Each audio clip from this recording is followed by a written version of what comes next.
In my past life, I spent 30 years as a living widow. My husband chose to save his comrade's son, standing by as our own child drowned before his eyes. I carried that hatred for half a lifetime, wasting away until my flame flickered out. When I opened my eyes again, I found myself 3 days before the tragedy. In this life, I'm slamming the divorce papers right on the table. Zhou Chen. Whoever wants to stay in this living widowhood can have it. I'm done, standing in the drizzle. I gazed at the small tombstone before me, engraved with my son's name, Zhou Nianxia. He was only 5 years old, his life forever frozen in that icy lake. Rain mingled with my tears as they fell, but I felt no chill. Colder than the rain was the heart of the man standing beside me. Why? My voice was hoarse, barely recognizable. Why did you save someone else's son instead of Nianxia? Zhou Chen, my husband, stood rigidly straight in the rain like the soldier he was. His lips were pressed into a thin line, his eyes fixed straight ahead, refusing to meet my gaze. Mingyao's child was closer to me. It was an emergency. His explanation sounded hollow and weak. Closer to you. I spun around to face him, my nails digging deep into my palms. I saw it with my own eyes. Nianxia was right there, within your reach, and you swam toward Li Mingyao's son. Zhou Chen's Adam's apple bobbed. As a soldier, my duty is to rescue the one in greater peril first. Bullshit.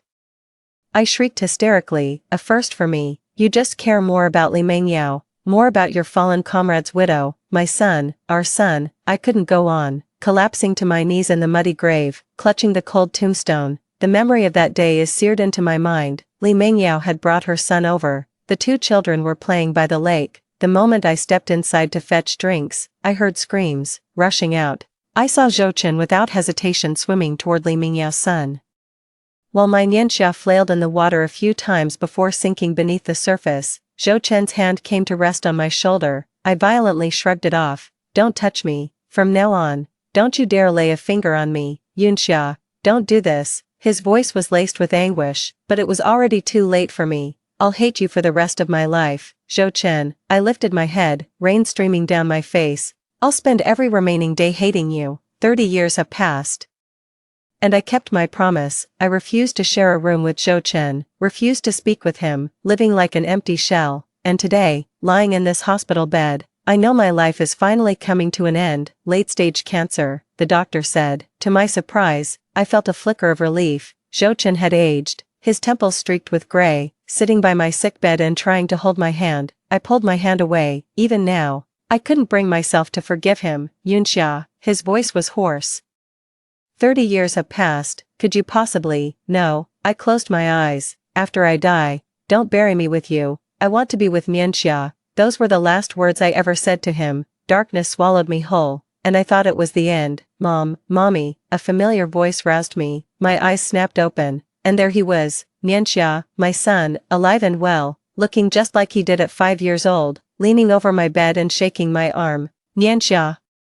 My hand trembled as I reached out to touch his little face, warm and soft. Mom, get up. Dad said he's taking us to the park today. He chirped merrily, bouncing out of the bedroom. I sat up and looked around. This is mine and Zhou Chen's marital home, exactly as it looked when we first moved in 5 years ago. I grabbed the calendar from the nightstand. June 15, 2000. This is 3 days before Nianxia falls into the water. I pinched myself, the pain terrifyingly real.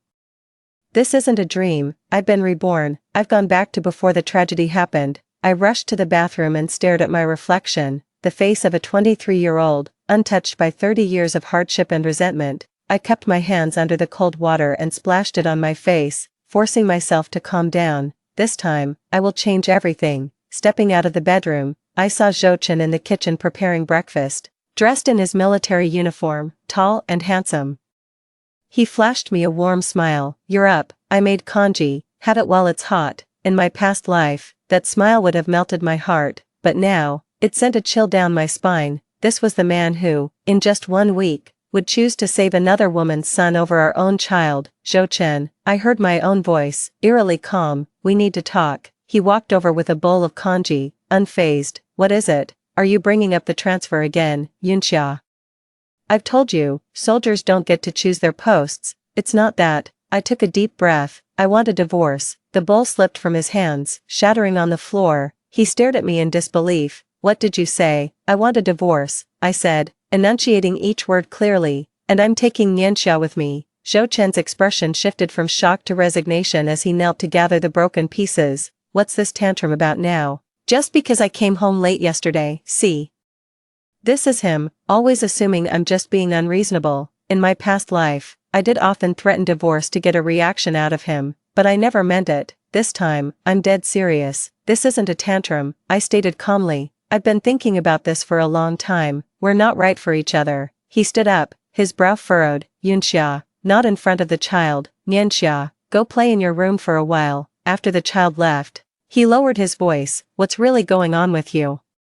I've just come to a realization, I said, looking him straight in the eye. We got married too young. I gave up my college entrance exams for you. 5 years have passed, and I've realized this isn't the life I wanted. Zhou Chen's expression softened. He came over and tried to hug me. Is that all this is about? You can go to night school. I'll support you. Don't be so quick to talk about divorce. I sidestepped his embrace. My mind's made up.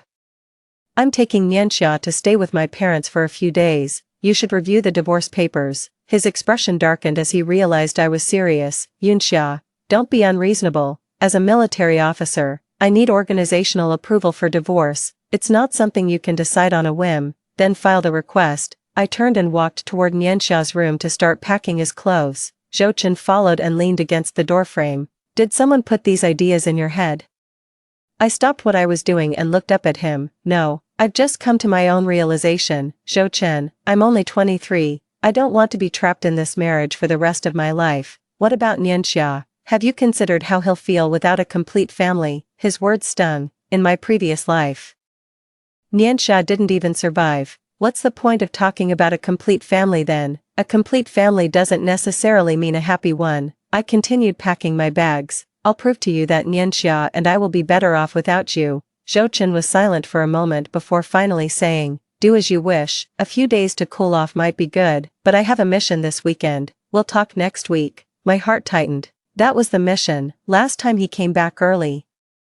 He arrived just as the children fell into the water. This time, I won't let history repeat itself. After packing a simple bag, I took Nianxia's hand and walked out. Zhou Chen stood at the door, his face dark. Come back early, he said. I didn't answer, and walked away without looking back. On the way to my parents' house, I started planning my next steps. First, I needed to make sure Nianxia stayed away from the lake in that park 3 days from now. Second, I had to find a job. I couldn't rely on Zhou Chen financially like I did in my past life. Finally, the divorce needed to be settled as soon as possible. Mommy, where are we going? Nianxia asked, looking up at me with his little face. We're going to stay at Grandma and Grandpa's for a few days. Are you excited? Yes. He skipped ahead cheerfully. What about Daddy? Dad is busy with work. I forced a smile. Nianxia, Mom wants to ask you, do you like playing with Auntie Lee's little boy?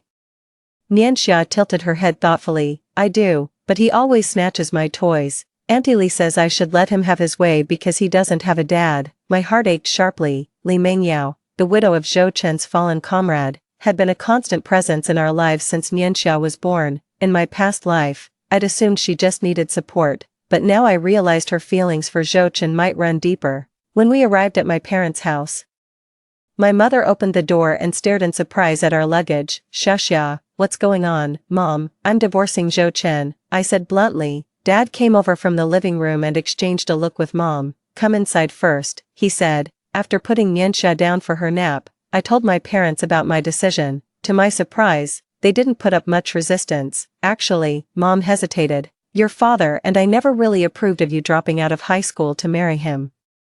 You were so young back then, Dad sighed. Zhou Chen is a fine soldier, but that doesn't necessarily make him a good husband. We've seen how unhappy you've been these past 5 years. My eyes grew warm. In my past life, I was so wrapped up in my self-righteous love that I overlooked my parents' concerns. And when I lost Nianxia, it was they who supported me through it all. I need a job, I said. Is there anything I can do? Mom thought for a moment.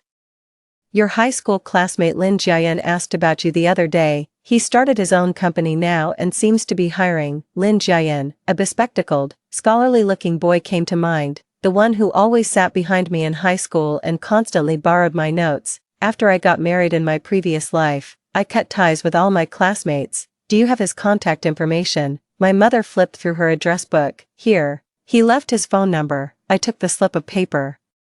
A plan forming in my mind. This time, I'm taking control of my own life. The antique wall clock at my parents' house struck 10 times, but I lay in bed wide awake. Nianxia was curled up beside me in a little ball, his breathing even and warm. I gently stroked his hair, feeling the warmth through my fingertips. This was real. My son was alive. My phone screen lit up in the darkness, showing 5 missed calls, all from Zhou Chen. I had no intention of calling him back. In my previous life, I would always answer his calls immediately, afraid of missing his rare contact. Looking back now, how pathetic that desperate hope had been. With a ding, a text message popped up. Yunxia, stop this nonsense. I'm off tomorrow. I'll come pick you both up and bring you home. I let out a cold laugh, my fingers flying across the keyboard. No need, we no longer have a home. After sending that message, I powered off my phone immediately. Rolling out of bed, I tiptoed to the desk, switched on the lamp, and pulled out an address book from my bag. Next to Lin Jiayan's name was a string of phone numbers, written with such neat penmanship it looked deliberately practiced. Calling a stranger at 1 a.m. was clearly inappropriate, but I desperately needed a job, needed to prove I could survive on my own. I took out a piece of paper and started listing my strengths and potential career directions. High school graduate with 5 years of homemaking experience, skilled in. I put down my pen, suddenly realizing I couldn't even write a decent resume. In my previous life, I had devoted all my energy to my family, yet hadn't even mastered the most basic survival skills. Xia, Mom pushed the door open, holding a cup of warm milk. Still awake, just thinking about some things. I took the milk, the temperature was just right. Mom sat down beside me, her gaze falling on the paper I was writing on. Have you really decided to get a divorce? It's decided. I took a sip of milk. Mom, am I such a failure? I'm 23 and can't even support myself. Mom gently stroked my hair, just as I had done with Nianxia moments before. Who says that? You were such a good student in high school. If it weren't for, she suddenly stopped. If it weren't for Zhou Chen making me skip the college entrance exam, I gave a bitter smile. That was my own choice. I don't blame anyone. Lin Jiayan came by the shop the other day and asked about you. Mom changed the subject. He's doing really well now, started a trading company, and I hear it's quite successful. Are you two still in touch? He often comes to our store and always asks how you're doing. Mom hesitated before adding, actually, he had a crush on you back in high school. Your dad and I both noticed. I was stunned. In my past life, I only had eyes for Zhou Chen and never noticed other boys' feelings. Is he married now? No, I heard he's still single. Mom gave me a meaningful look. Give him a call tomorrow, just to catch up as old classmates. After Mom left, I looked over the paper with only a beginning written on it. Maybe what I needed wasn't just a job, but a chance for a fresh start. In the morning, I was woken by Nianxia's little hands shaking me. Mom, Grandpa made pancakes. I rubbed my eyes as sunlight filled the room. Nianxia was wearing the new pajamas Grandpa bought him, his smile so wide his eyes curved like crescent moons. This scene warmed my heart. In my past life, I never stayed overnight with Nianxia at my parents' home, always revolving around Zhou Chen's schedule. At the breakfast table, Dad was drizzling honey over Nianxia's pancake while Mom poured soy milk. Seeing me enter, Dad looked up with a warm smile. You're awake. Come eat before it gets cold. The cozy family scene tugged at my heartstrings. After Nianxia's passing in my previous life, laughter had vanished from this home. Just as I sat down, the doorbell rang. Mom went to answer it, and I heard her surprised exclamation, Zhou Chen, you're here so early. My body went rigid, the pancake lodged in my throat, but Nianxia cheered and slid off her chair, crying out, Daddy. Zhou Chen stood at the doorway in casual clothes, holding a bag of fruit. His gaze bypassed my mother and landed directly on me, a confident smile curling at the corner of his lips as if he was certain I would go home with him. I'm here to pick you up, he said, as if it were the most natural thing in the world. Nianxia had already thrown himself into his arms. Zhou Chen effortlessly lifted our son high, making him giggle with delight. The sight stung my eyes. How I had once loved watching them interact, believing it to be the most beautiful scene in the world. Now, it only filled me with disgust, knowing he would sacrifice this laughing child to save someone else's son. We'll talk after breakfast. Dad cut in,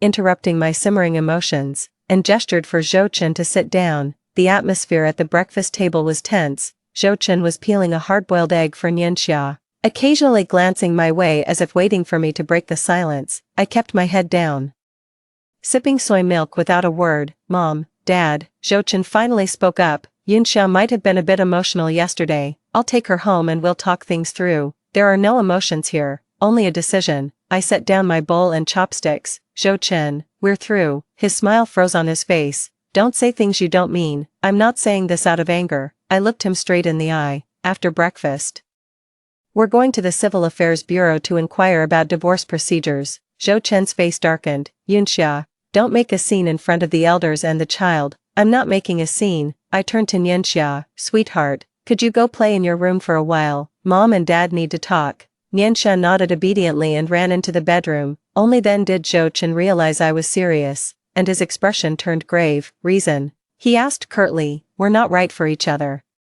5 years together and you suddenly realize we're incompatible. He sneered. Is it because I don't have time for you? Or are you dissatisfied with my salary? Because I don't love you anymore. The words escaped my lips before I could stop them, startling even myself. Zhou shot up from his seat as if he'd been slapped. You. His father pressed a hand on his shoulder. Sit down and talk. Zhou took a deep breath and sat back down. Yunxia, I know these past 5 years have been hard on you. Once I get that promotion, I'll have more time for you and the kids. In my past life, such promises would have thrilled me. Now, they just feel hollow. He'll never understand. It's not his leftover time I want, but equal respect and love. No need, I said calmly. My mind is made up. Zhou stared at me for a long moment before suddenly laughing. Fine, you want a divorce. Don't even think about getting custody of Nianxia.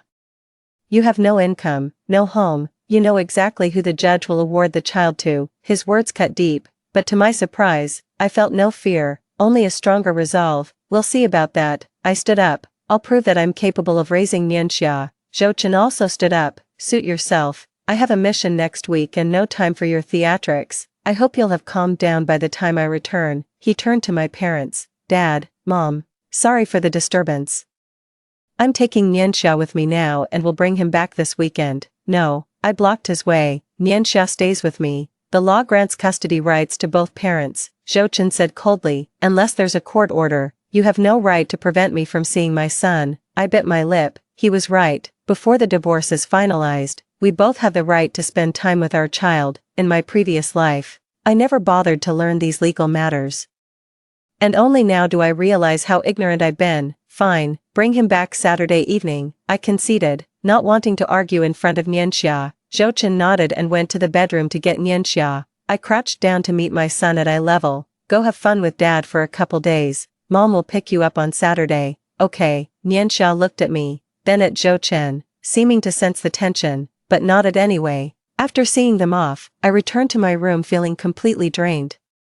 My mother followed me in, watching me with concern. Xia, are you sure about the divorce? Nianxia is still so young. Mom, I've never been more certain, I said, clenching my fists. I can't let Nianxia grow up in a home without love. More importantly, I had to protect Nianxia from that deadly lake, and from Zhou and Li Mengyao. This thought suddenly reminded me of something, and I quickly opened my phone to search for child drowning accidents. One article caught my attention. Alert! Most child drownings are committed by acquaintances. My hands began to tremble as I clicked on the article. According to statistics, 70% of child drowning incidents occur with adults present, and among these, there are numerous cases of intentional murder disguised as accidents, premeditated murder. In my past life, I always thought Nianxia's drowning was an accident, but what if someone deliberately led him into the deep water? Mom, has Li Mengyao visited recently? I tried to keep my voice sounding normal. Mom thought for a moment. She came by last week, brought some fruit, said it was to thank Zhou for helping fix the pipes. Did she interact much with Nianxia? Quite often. She always brings her son over, saying Nianxia needs a playmate. Mom looked at me with a puzzled expression. What's wrong? It's nothing. I forced a smile, but my mind was in turmoil. In my past life, Li Mingyao's son was perfectly fine, only Nianxia drowned.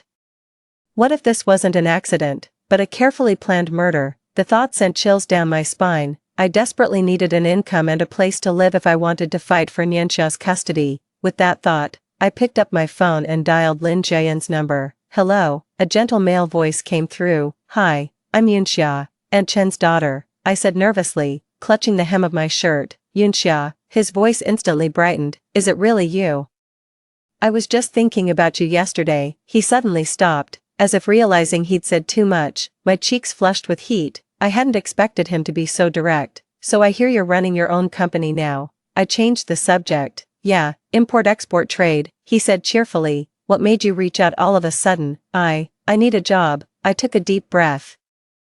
I know this is out of the blue, but I really need help. There was a brief silence on the other end of the line. What happened? I'm getting a divorce. Saying those words out loud, I felt an unexpected sense of relief. Another stretch of silence followed. Then he said, "Come to my office for a meeting tomorrow at 10 a.m. I'll text you the address." After hanging up, I let out a long, deep breath. At least I had taken the first step, too. The next day, I put on my most formal outfit and stuffed my resume, if you could even call that single sheet of paper a resume, into my bag. My mom insisted on coming with me, but I politely declined. This was a challenge I had to face on my own. Lin Jian's company was located in a modern office building downtown. As the elevator ascended, my heart raced faster and faster. 5 years as a homemaker had nearly erased my memory of how to interact with society. Pushing open the glass door, the receptionist greeted me with a smile and asked if I had an appointment. "I have a 10 o'clock meeting with Mr. Lin," I said, nervously straightening my collar. "Miss Yun," a voice both familiar and unfamiliar came from behind me. I turned around and saw a man in a dark blue suit standing there. He had grown much taller since high school, his features more defined, and his eyes behind gold-rimmed glasses held a warm smile. Lin Jian. I barely recognized him. He nodded with a smile. "Long time no see, Yun Xia." In that moment, it suddenly dawned on me that my new life might truly be beginning. Lin Jian's office was spacious and bright, with floor-to-ceiling windows offering a panoramic view of the city. I sat on the leather sofa, my palms slightly sweaty, trying hard not to look like a housewife who had been out of touch with society for 5 years. "Coffee or tea?" he asked, standing by the compact coffee machine. "Tea is fine, thank you." My voice sounded a bit tense. He handed me a cup of jasmine tea. The familiar aroma helped me relax a little. I used to bring these tea bags to school back in high school. I never thought he'd remember. "So, what's going on?" Lin Jian sat across from me, his eyes behind the lenses filled with genuine concern. I took a deep breath and laid out my prepared explanation. "I'm getting a divorce and need a job to fight for custody of my child. I know I don't have experience, but I'm a fast learner and I can." "Yun Xia." He gently interrupted. "Do you know why I started this company?" I was taken aback, not expecting him to ask that. "The year I graduated high school, I got into a university in Beijing," he said, gazing out the window. "But when I heard you'd gotten married, I felt completely hollowed out. To keep my mind from wandering, I threw myself entirely into starting a business." My heart skipped a beat, and the teacup trembled slightly in my hand. "And now you show up in front of me talking about divorce." He turned back, his gaze burning into me. "Do you have any idea what that means?" The air in the office seemed to freeze solid. I hadn't expected our conversation to take this turn less than 10 minutes after reuniting. Lin Jian seemed to realize he'd overstepped, clearing his throat softly to compose himself. "Sorry if I'm being too direct." He adjusted his glasses. "Back to business, we do have an opening for an administrative assistant.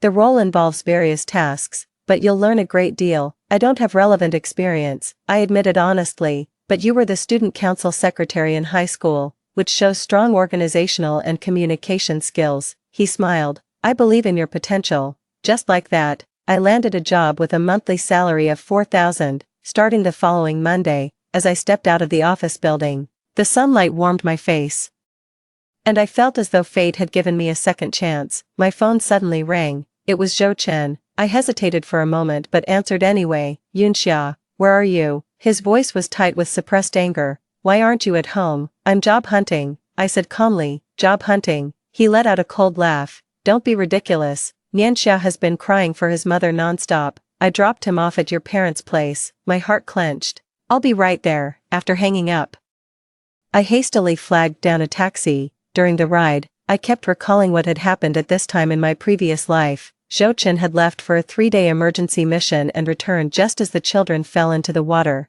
But now, he was back early. Parked outside my parents' house was Zhou Chen's military jeep. I took a deep breath before pushing the door open. In the living room, Nianxia was sitting on Zhou Chen's lap playing with a toy. The moment she saw me, she dashed over.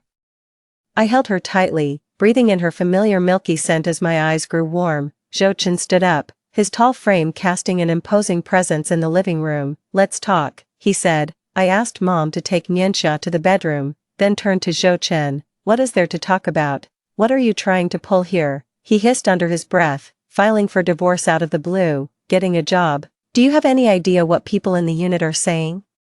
They're claiming I can't even provide for my own wife, so all you care about is saving face." I sneered. "I care about this family." His voice suddenly rose, then quickly dropped to a whisper. "Yunxia, it's been 5 years. How have I ever let you down? I hand over my entire paycheck. I've never laid a hand on you or spoken a harsh word. What more do you want? I want a husband, not a stranger who prioritizes his fallen comrade's widow over his own wife." The moment the words left my mouth, I regretted them. I sounded like a jealous, bitter woman. Zhou Chen's expression turned strange. "Are you talking about Li Mengyao? Last week you fixed her plumbing. The day before yesterday you took her son birthday shopping." "I know all about it," I said, staring him down. "But on my birthday, you couldn't even be bothered to call." He froze, clearly taken aback that I knew about these matters. "Her husband died saving me. I have a duty to look after her," Zhou Chen argued.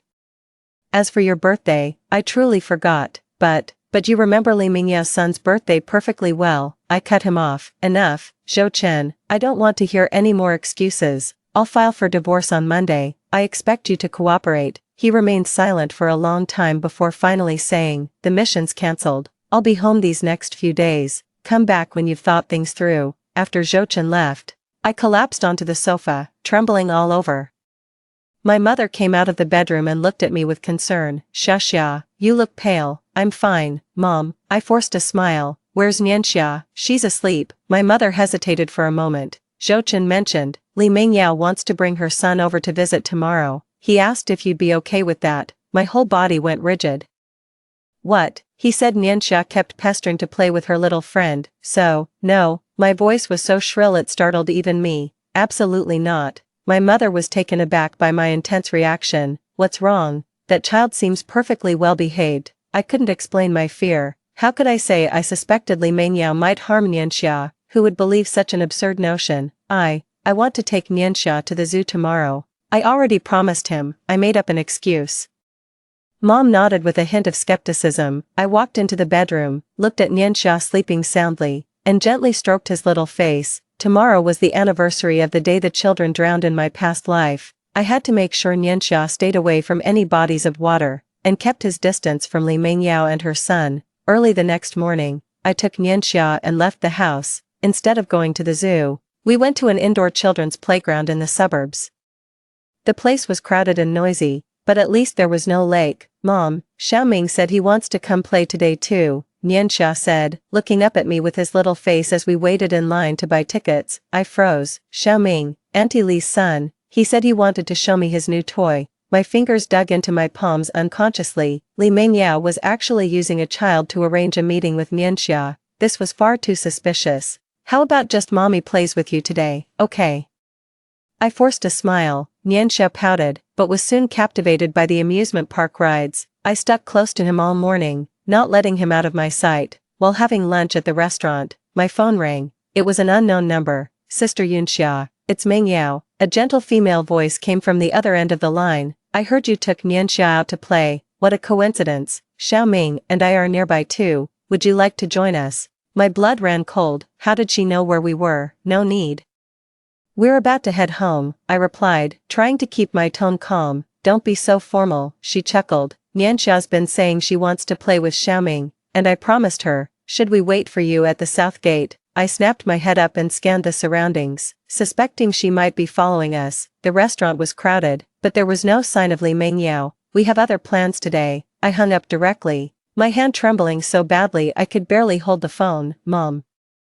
Is that Xiaoming?" Nianxia asked. "I want to play with him." "Not today, sweetheart." I ruffled his hair. "How about we ride the mini train after you finish eating?" Nianxia nodded, his attention quickly captured by the pudding on his plate. Meanwhile, I kept a wary eye on our surroundings, anxious that Li Mengyao might suddenly appear. At 3 in the afternoon, we left the children's playground. Just as we reached the parking lot, I spotted her, Li Mengyao, standing by our car holding her son's hand, wearing a pale blue dress with a deceptively gentle smile. "Yunxia, what a coincidence." She waved at me. I instinctively pulled Nianxia behind me, what are you doing here? Xiaoming insisted on coming to play with Nianxia, so I brought him along. She looked down at her son and said, say hello to auntie, the little boy called out timidly, then gazed at Nianxia with pleading eyes, can we go play? Nianxia looked at me expectantly, Mom, just for a little while. My heart leaped into my throat when I noticed Li Mengyao holding 2 water park tickets. Sorry, but we need to head home, I said, pulling Nianxia toward the car. Li Mengyao stopped me. Yunxia, what's been going on with you lately? You've been so distant. She lowered her voice. Is it because of Brother Zhou? There's really nothing between us, he was just helping me out. None of your business, I said coldly, please move aside.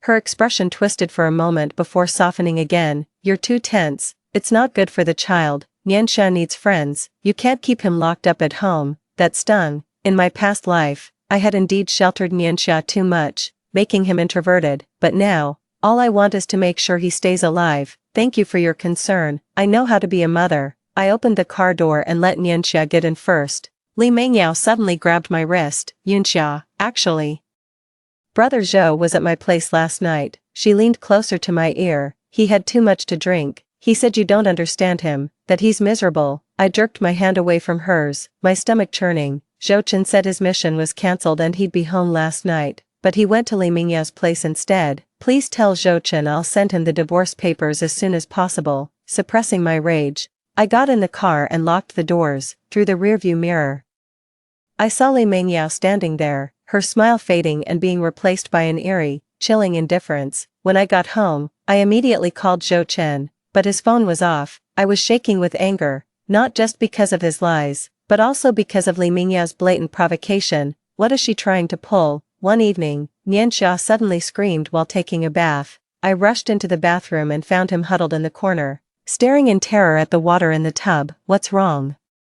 Sweetie, the water, it's so deep, he said, trembling. I'm going to fall in. My heart sank. Had Nianxia experienced the same fear of water before he drowned in his previous life? Did this mean Li Mengyao had already done something to him? After settling Nianxia to sleep, I sat at my computer and searched for childhood psychological suggestion. One article caught my eye. Through repeated suggestion and scene recreation, children can develop irrational fears of specific environments.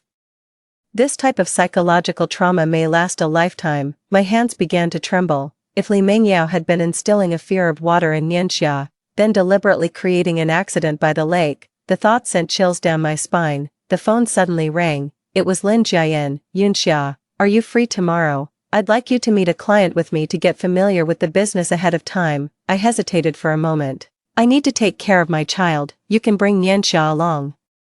This client adores children, he said warmly but firmly. Consider it an early adaptation to the work environment. I glanced at the sleeping Nianxia and agreed. Rather than constantly worrying about Li Mingyao's schemes, it's better to expose my child to positive and uplifting people. The next day, Lin Jiayan personally came to pick us up, dressed in a casual suit. He looked younger than he did in the office. Nianxia seemed to take a liking to him, asking him questions non-stop throughout the ride. Uncle Lin, your car is so cool, thank you. Maybe you can get one too when you grow up. Uncle Lin, did you know my dad? The question instantly froze the atmosphere in the car. I know her, but not well. Lin Jiayan glanced at me through the rearview mirror. Your mother was my high school classmate. We haven't seen each other in years. The client was a kind middle-aged woman who adored Nianxia at first sight and even gifted him a set of picture books. The entire meeting was so pleasant that I temporarily forgot all my troubles. On the way back, Nianxia fell asleep in the back seat. Lin Jiayan asked softly, how was yesterday? I didn't know where to begin, so I gave a vague reply. It's complicated. Did Zhou Chen give you a hard time?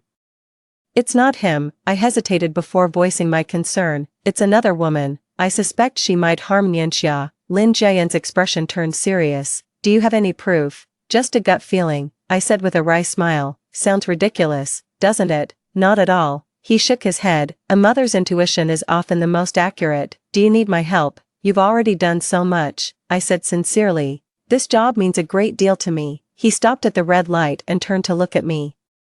Yunxia, do you know why I've remained single all this time? My heart suddenly raced. Why? Because when I was 23, I heard at a class reunion that you were married, and I never had feelings for anyone else since. His gaze was intense and direct. Now fate has given us a second chance, and I don't want to miss it again. I didn't know how to respond, so I just looked down at my fingers. Zhou Chen had never spoken such straightforward words of affection to me. Our marriage felt more like a one-sided charity from him. You don't have to answer me now, Lin Jiayan said gently. I'll wait until you're ready. When I got home, I found Zhou Chen waiting for me in the hallway with a grim expression. Where have you been? He demanded. None of your business, I said, holding the sleeping Nianxia tighter. Move aside, I need to get inside. Li Mengyao said you were very rude to her. Zhou Chen lowered his voice.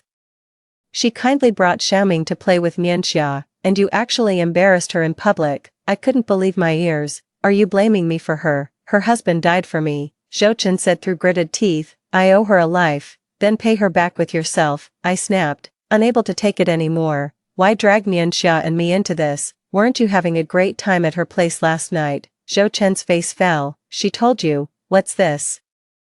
Afraid to face the consequences of your actions, I sneered. I just went to drop something off, had a cup of tea, and left. He grabbed my shoulders. Yunxia, what's gotten into you? You were never like this before. The person I used to be is dead. I shook off his hand. Standing before you now is a mother who only wants to protect her son.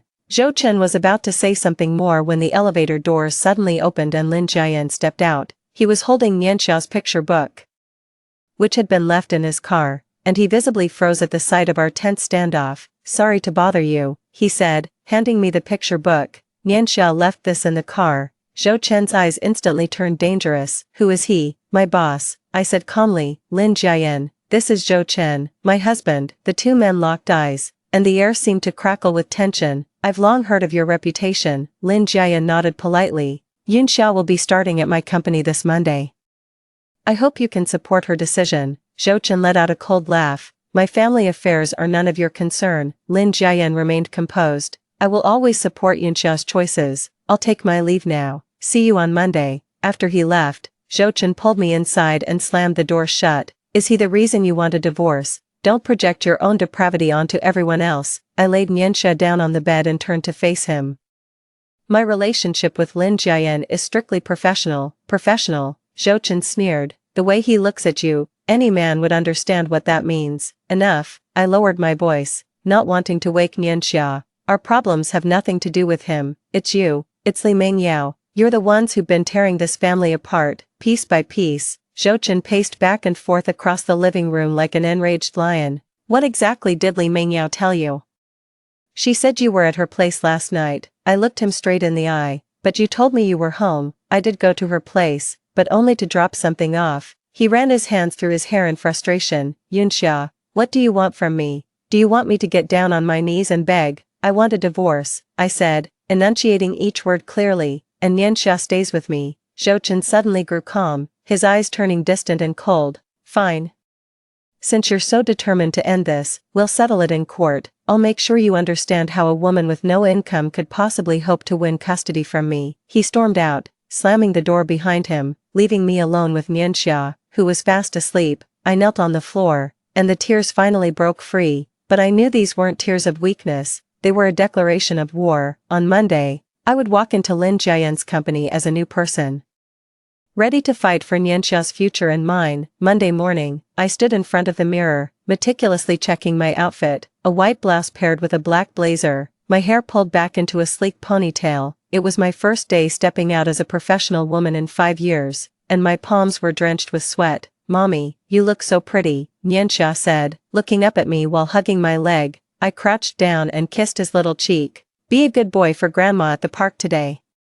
Sweetheart, Mom straightened my collar. Don't be nervous, you've always been the brightest one since you were little. Dad quietly handed me a brown paper bag. Lunch is inside, save your money. My eyes welled up as I nodded firmly. This family gave me the courage to start over. Lin Jiayan's company was located in the most bustling office building downtown. As I stepped into the lobby, my legs trembled slightly, but thinking of Nianxia, I forced myself to lift my head and straighten my posture. Yunxia, Lin Jiayan was waiting for me at the front desk, his eyes lighting up when he saw me. It suits you perfectly. I lowered my head sheepishly. Thank you. He personally gave me a tour of the company, introducing me to colleagues from various departments. Everyone cast curious glances at me, the parachuted in newcomer, but Lin Jiayan's attitude made it clear. I was someone he valued. This will be your workstation.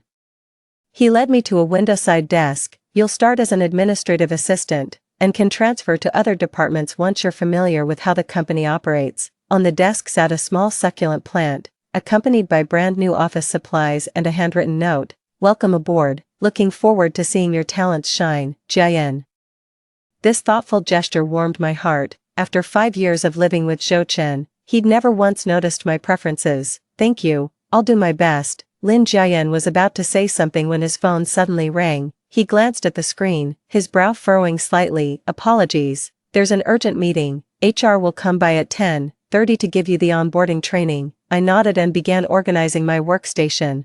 Just as I turned on my computer, my phone vibrated with a text message from Zhou Chen. Started work today, where are you? I didn't reply and deleted the message immediately. Since I'd decided on divorce, I shouldn't give him any false hope. The onboarding training went smoothly. During the lunch break, just as I was about to eat the lunchbox my dad had prepared, Lin Jian knocked and came in. Want to grab lunch together? I can show you around the area. The restaurant near the company was elegantly decorated, with prices that weren't cheap. When I opened the menu, the prices made my eyes widen. The company provides meal allowances, so don't worry about it, Lin Jian said, as if reading my mind. Try the steak here, it's quite famous. While waiting for the food to arrive, he asked me, is Nianxia being looked after by someone? Yeah, my mom's watching him. If you're free this weekend, you could take him to the amusement park. Our company has a partnership discount. I nodded gratefully. Then suddenly noticed a familiar figure entering the restaurant. Zhou Chen, dressed in military uniform, his eyes locked onto our table as he strode over. What a coincidence, darling. He deliberately emphasized the last word, his gaze sweeping coldly over Lin Jian. I tightened my grip on the water glass. What are you doing here? Just passing by. Saw my wife having dinner with her boss, so I thought I'd come say hello. He pulled out a chair and sat down. You don't mind, do you, Mr. Lin? Lin Jian remained unruffled. Of course not. It's a good chance to get acquainted. The atmosphere instantly turned icy. As the waiter served the steak, Zhou Chen glanced at it and remarked, wow, fancy feast. My wife has a sensitive stomach, she can't handle greasy food. I stared at him in disbelief. After 5 years of marriage, he still didn't know what foods I was allergic to. Yunxia prefers her steak medium well with black pepper sauce, Lin Jian said calmly.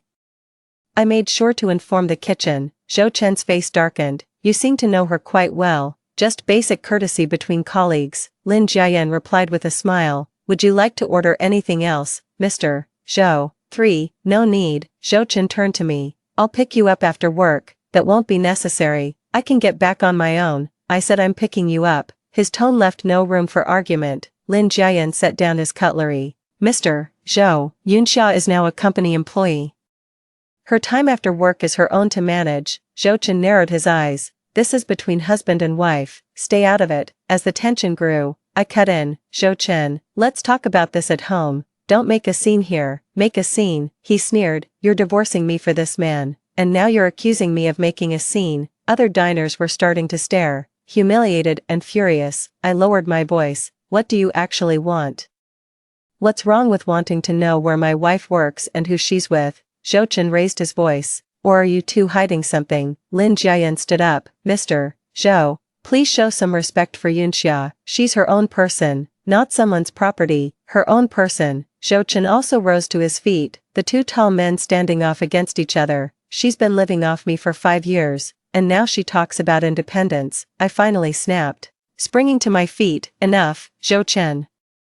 I'm sick of your attitude. I'm not your possession. I have the right to choose my own life. Zhou Chen was stunned by my sudden outburst. I continued, if you keep interfering with my work like this, I'll see you in court. Don't forget you're a military officer. How do you think the higher-ups would view this behavior? Mentioning the military clearly shook him. He took a deep breath and lowered his voice. Fine, let's discuss this at home. I'm going straight to my parents' house after work, I said firmly. Now, please leave. Zhou Chen stared at me intently, glanced at Lin Jian, then threw out a I'll be waiting for you tonight before striding away. I slumped into the chair, my hands trembling. Lin Jian handed me a glass of water. Are you okay? Sorry you had to see that embarrassing display. That wasn't embarrassing at all, he said earnestly. You handled yourself well. This is the first time I've seen you stand up for yourself. I gave a bitter smile. Pretty pathetic, isn't it? Took me 5 years of marriage to finally learn how to say no. No, that was brave. His gaze was warm and steady. Do you need me to walk you home? In case he, no need, I can handle it. I didn't want to drag Lin Jiayan into more trouble. I was distracted all afternoon at work. Zhou Chen's appearance made me realize the divorce wouldn't be as straightforward as I'd imagined. When quitting time came, I deliberately lingered until I was the last one left, only daring to leave after confirming Zhou Chen wasn't waiting downstairs. On the bus, I received a text from Lin Jiayan. Feel free to reach out if you need anything. See you tomorrow. Such a simple gesture of concern brought tears to my eyes. In 5 years of living with Zhou Chen, he had never once asked if I needed help. When I got home, Nianxia rushed into my arms. Mommy, I drew a picture today. My mother smiled and handed me a crayon drawing. He insisted on making this for you. The drawing showed 3 stick figures holding hands. Though crudely drawn, I could make out myself, Nianxia. And, who's this? I asked, pointing at the third figure that was clearly male. Uncle Lin, Nianxia exclaimed excitedly. He said he'll take me boating this weekend. I was taken aback. When did this happen? He stopped by this afternoon with lots of toys. Mom explained, said they were to celebrate your new job. My heart skipped a beat. How did Lin Jiayan know my home address? Then it occurred to me it was probably in my personnel file, but him showing up in person with gifts felt uncomfortably familiar. Just as I was thinking, the doorbell rang. Peering through the peephole, I saw Zhou Chen standing outside holding a bag of fruit. What does he want? Mom frowned. No idea, but it can't be good. I took a deep breath and opened the door. Can I help you? Zhou Chen's gaze swept past me and landed on the pile of new toys on the coffee table. Seems someone beat me here.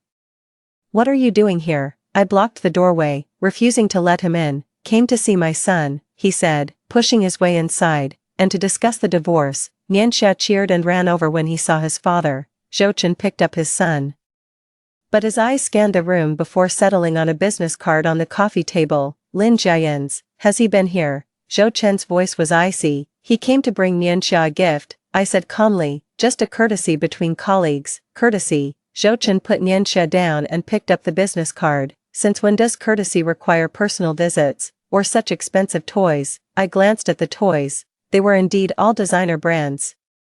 Lin Jiayan's goodwill had now become ammunition for Zhou Chen. What exactly are you trying to say? Zhou Chen suddenly laughed, a chilling smile that sent shivers down my spine. It just dawned on me. I agreed to the divorce. I stared at him in disbelief, unable to trust my own ears. Mom, but Nianxia stays with me, he added. You just started a new job with unstable income and no place of your own. You know exactly who the judge would award custody to. My heart sank.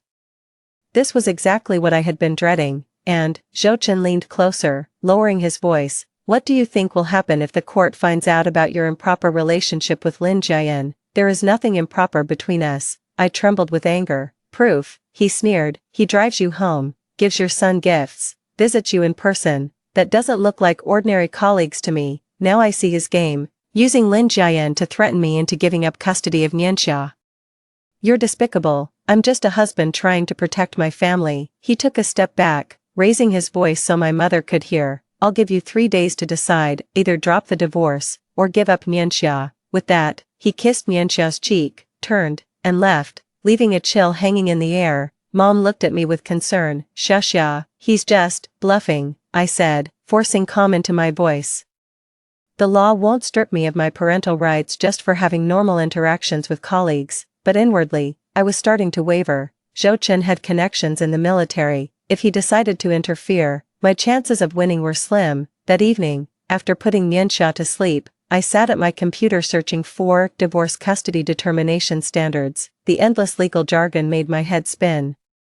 But one thing was clear, financial stability and living environment were the deciding factors. My current salary is enough to support myself and Nianxia, but it's not as stable as Zhou Chen's. Plus, I'm living with my parents and don't have my own place. My phone lit up with an incoming call from Lin Jiayan. I hesitated for a moment before answering. Yunxia, sorry to bother you so late, he said apologetically. I heard Zhou Chen came to see you. Yes, he agreed to the divorce, but he wants custody of Nianxia. There was a brief silence on the other end of the line. Do you need my help? I know a lawyer. No, you've already done so much, I sighed. Actually, Zhou Chen implied our relationship is inappropriate, and it could affect the custody ruling. What? Lin Jiayan's voice suddenly rose. How dare he? I don't want to drag you into this, I said quietly. Maybe we should keep our distance. At least until the divorce is finalized. Yunxia, listen to me.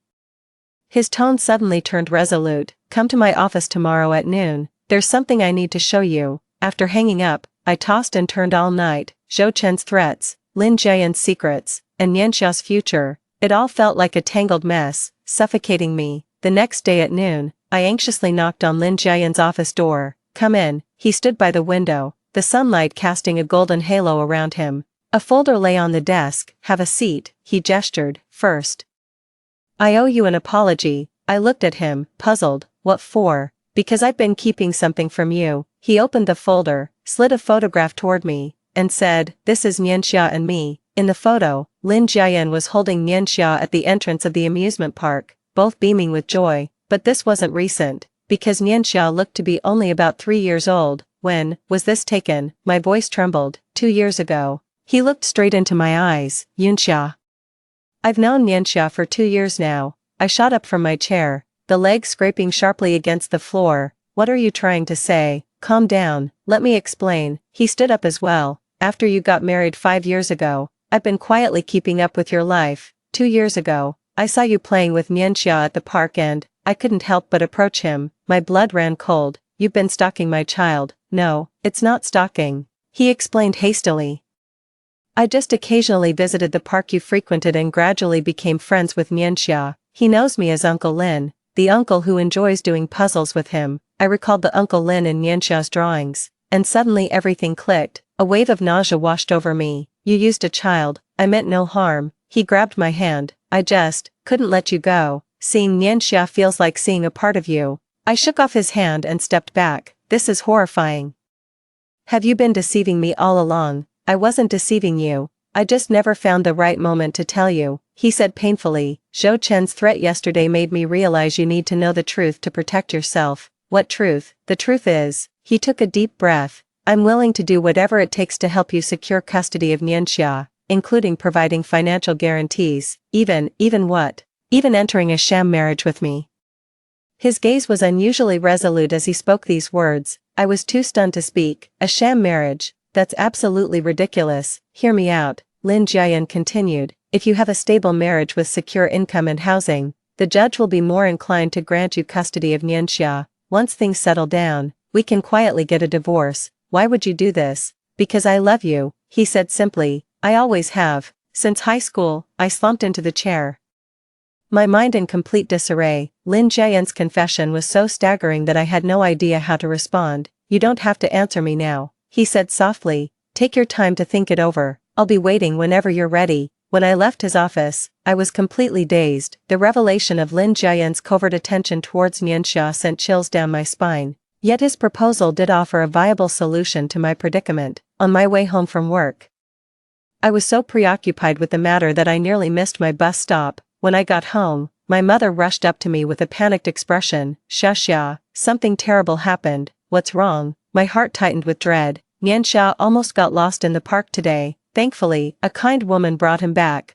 I rushed into the bedroom and finally breathed a sigh of relief when I saw Nianxia sleeping peacefully, safe and sound. Your dad took him to the park, and the moment he turned around, the boy was gone, Mom said, her voice trembling. Later, a woman in a blue dress brought him back, saying she'd heard the missing child announcement on the loudspeaker. Blue dress, Li Mengyao. Did she say anything else? Just that she found Nianxia by the lake. The child kept saying he wanted to see the ducks. Hello, the lake. My blood ran cold. In our past life, Nianxia drowned in a lake. Is Nianxia awake? Did he say anything? He woke up saying he was hungry, ate, and went back to sleep. Mom looked at me puzzled. What's wrong? I shook my head, too afraid to voice my fears. After Mom left, I gently woke Nianxia. Sweetheart, what did you see at the park today? He mumbled drowsily. Auntie Li took me to see the ducks. The water was so deep, my heart nearly stopped. Li Mengyao actually went after Nianxia. If Dad hadn't made that announcement in time to find him, the consequences would have been unthinkable. What did Auntie Li say to you? Daddy doesn't want us anymore, Nianxia said, rubbing his eyes. She said she's taking me to find him. I held my son tightly, terrified he might vanish again. Li Mengyao wasn't just trying to take Nianxia, she was deliberately leading him toward the water. this was far beyond coincidence. My phone vibrated with an MMS from an unknown number. Opening it felt like plunging into an ice-cold abyss. The photo showed Lin Jiayan holding a young Nianxia while playing in a park, captioned, "Did you really think he showed up by chance?" Then came another message, "Meet me at Lakeside Park tomorrow at 10 a.m., come alone, or Nianxia's secret will be exposed to everyone." My hands trembled so badly I could barely hold the phone. How did Li Mengyao get that photo? What's her connection to Lin Jiayan? What's really going on behind all this? At 5 in the morning, I sat by Nianxia's bed, watching his sleeping face as I gently traced his features with my fingers. Dawn was breaking outside. Birds were singing back and forth, everything seemed so peaceful, as if last night's threatening text was just a bad dream. The photo on the phone screen was crystal clear, Lin Jiayan holding a young Nianxia, both beaming with radiant smiles. The timestamp showed it was taken 2 summers ago, when Nianxia was just 3 years old. How did Li Mengyao get this photo? Does she know Lin Jiayan? Or, could there be some connection between them? Nianxia turned over in her sleep, her tiny hand grasping at the air as she murmured, "Mommy." I held his small hand, my heart wrenching with agony. In my past life, my child had drowned in that very lake, and now Li Mengyao was asking me to meet at the same lakeside park. It was a trap, but I had no choice but to walk right into it. Xia, up so early. Mom pushed the door open and came in, holding a cup of warm milk. "Mom, I'm taking Nianxia out today." I took the milk, trying to keep my voice steady. Mom frowned. "But you have work today." Taking half a day off, I took a sip of milk. "There are some things I need to take care of." Mom seemed to hesitate, but in the end just said, "Be careful." At exactly 7 o'clock, I sent Lin Jiayan a text message asking for time off. Without mentioning Li Mingyao's threat, his reply came quickly, "No problem, let me know if you need any help." I stared at the message for a long time, trying to find any hidden clues. Does Lin Jiayan know Li Mengyao? Is there some connection between them that I'm not aware of? At 8 o'clock, Nianxia woke up, rubbing his eyes and asking for a hug. I helped him get dressed, deliberately choosing a bright red t-shirt, just in case something happened, it would be easier to spot him. "Mom, where are we going?" Nianxia asked as he ate his eggs. "We're going to the park, but you have to promise Mommy that no matter what happens, you won't go near the water." I crouched down to meet his gaze. "Do you remember what happened yesterday?" Nianxia nodded. "Auntie Li took me to see the ducks. The water was so deep, it scared me. If you see Auntie Li again today, you must come right back to Mommy immediately, understand?" He nodded vigorously, then asked, "Is Auntie Li a bad person?" My throat tightened. Some people seem perfectly fine on the surface, but deep down, they're dangerous. At 9:30, we arrived at Lakeside Park. There weren't many visitors at this hour, mostly elderly people doing their morning exercises. I held Nianxia's hand tightly, keeping a vigilant watch on our surroundings. The lake shimmered under the sunlight, with a few wild ducks gliding leisurely across the water. In my past life, Nianxia had drowned right by this very lake. My palms grew clammy with cold sweat, and my heart pounded like a drum. "Yunxia, you're right on time," a gentle female voice called out from behind us.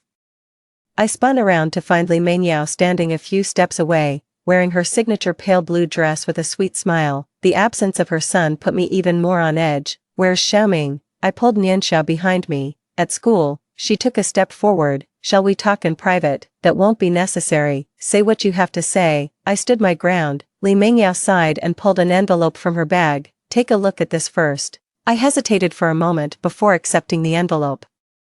Inside were several photos, pictures of Lin Jiayan interacting with Nianxia in various settings. The earliest one was actually from Nianxia's 2nd birthday, with Lin Jiayan watching from a distance. "Have you been following my son?" My voice trembled. "Not me." Li Mengyao chuckled lightly. "It's your Lin Jiayan. He's been keeping an eye on Nianxia for over 3 years now. Did you know that?" A sharp pain twisted in my gut. Lin Jiayan said he's known Nianxia for 2 years. But it's actually longer. Why would he lie? "Where did you get these photos?" I asked, struggling to maintain my composure. "I have my sources," she said with a mysterious smile. "The point is, if these photos were presented in court, how do you think a judge would view a man who secretly approaches someone else's child? And what about the mother who's closely associated with him?" A chill ran through my entire body. Zhou Chen was fighting for custody of Nianxia. If he found out that Lin Jiayan had been secretly meeting with her for so long, he would definitely make a big deal out of it. "What do you want?" I asked bluntly. Li Mingyao's eyes lit up. it's simple. First, give up custody of Nianxia. Second, leave this city. Impossible, I blurted out. Don't be so quick to refuse. She stepped closer, lowering her voice. Sister Yunxia, why do you think Brother Zhou suddenly agreed to the divorce? Because he knows Nianxia would be better off without you. Those words stabbed straight through my heart like a knife. Does Zhou Chen really think that? Who the hell do you think you are? I sneered. What gives you the right to decide my son's future? Li Mingyao's expression twisted with rage. Because I can give him a better life.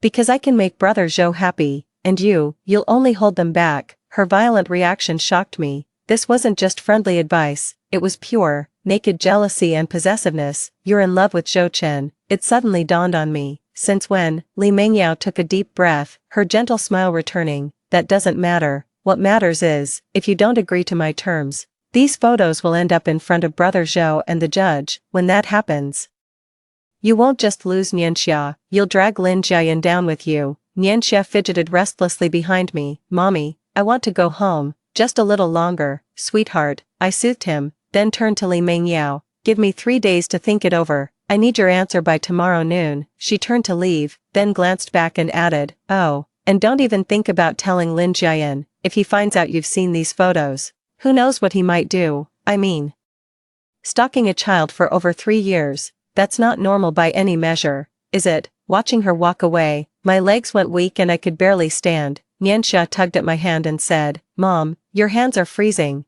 I forced a smile and replied, it's okay, sweetie, let's go home. Once we got home, I handed Nianxia over to my mom, immediately called my company to take the whole day off, then locked the bedroom door and took another look at those photos.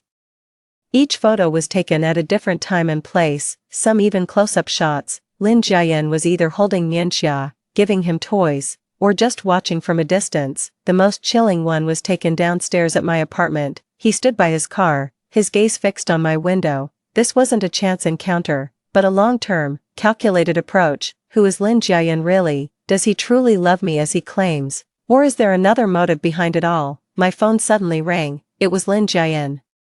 I hesitated for a moment but answered anyway. Yunxia, are you okay? His voice was full of concern. I heard you took some time off. I'm feeling a bit unwell. I tried to keep my voice steady. Do you want me to come over? No, I overreacted, then quickly tried to fix it. I just need some rest. A few seconds of silence passed on the other end of the line. What's wrong? You can tell me. I bit my lip, unsure how to respond. Li Mingyao's warning echoed in my ears.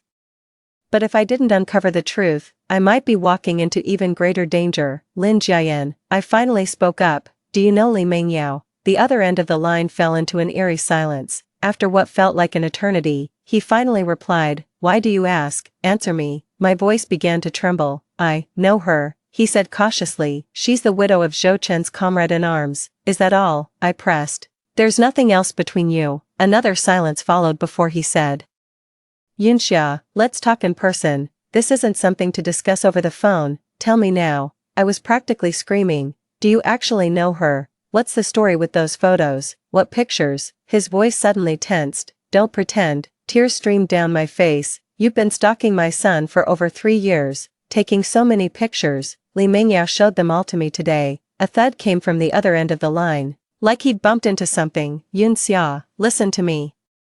It's not what you think. Then what is it? I choked back. Have you been lying to me all this time? I didn't lie to you. His voice suddenly firmed. Li Mingyao took those photos, not me. I was stunned. What? Li Mingyao and we know each other, he said with difficulty. She used to be my fiancée. This information hit me like a lightning bolt. Lin Jiayan and Li Mingyao were engaged. 5 years ago, Li Mingyao and I were about to get married, he continued.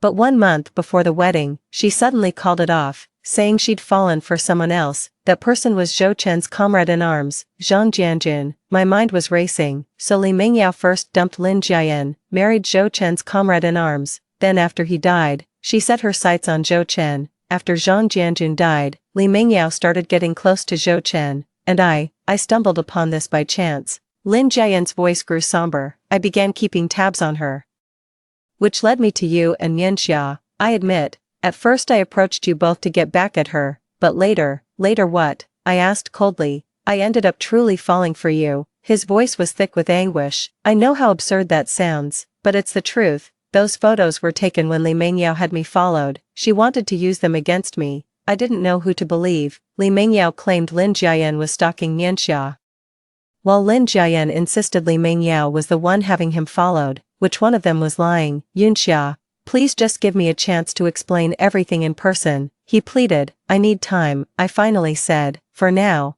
please don't contact me or go anywhere near Nianxia. After hanging up, I collapsed onto the bed, my head throbbing. If Lin Jiayan was telling the truth, then Li Mengyao not only wanted to steal Zhou Chen but also intended to use Nianxia to get back at Lin Jiayan. If he was lying, then I was treating a dangerous person as my last hope. Regardless, I had to make a decision by noon tomorrow, either give up custody of Nianxia or risk confronting Li Mengyao. In the evening, Zhou Chen suddenly called. I hesitated but answered. Yunxia, let's talk. His voice was unusually calm. What do you want to talk about? About Nianxia, he said. I've thought about it. If you insist on a divorce, I can give up custody. I was too stunned to speak. Yesterday he was threatening me with custody, so why the sudden change of heart today? Why? I asked cautiously. Because I love him. Zhou Chen's voice was a little hoarse. If keeping him by my side means he'll lose his mother, then I'd rather let him go. That reason sounded plausible, but my gut told me it wasn't that simple. Did Li Mengyao say something to him? I need to think about it, I finally said. Give me your answer tomorrow. He hung up. Getting 2 ultimatums in one night left me feeling suffocated. My mom knocked and came in, and when she saw how pale I was, she gasped, Xia, you look terrible. Mom, I'm fine. I forced a smile. Where's Dad? He took Nianxia to the supermarket. She sat beside me. What's wrong? Is it about Zhou Chen? I shook my head, then suddenly asked, Mom, do you believe in reincarnation? Reborn, it means coming back to life and returning to the past. Mom felt my forehead. No fever, Xia. Are you under too much stress? I gave a bitter smile. Right, who would believe something so absurd? But I really did come back from the future. I know Nianxia will die in that lake, and I know Li Mengyao has ill intentions. Mom, if I told you Nianxia was in danger, would you help me protect him? My mother's expression immediately turned serious.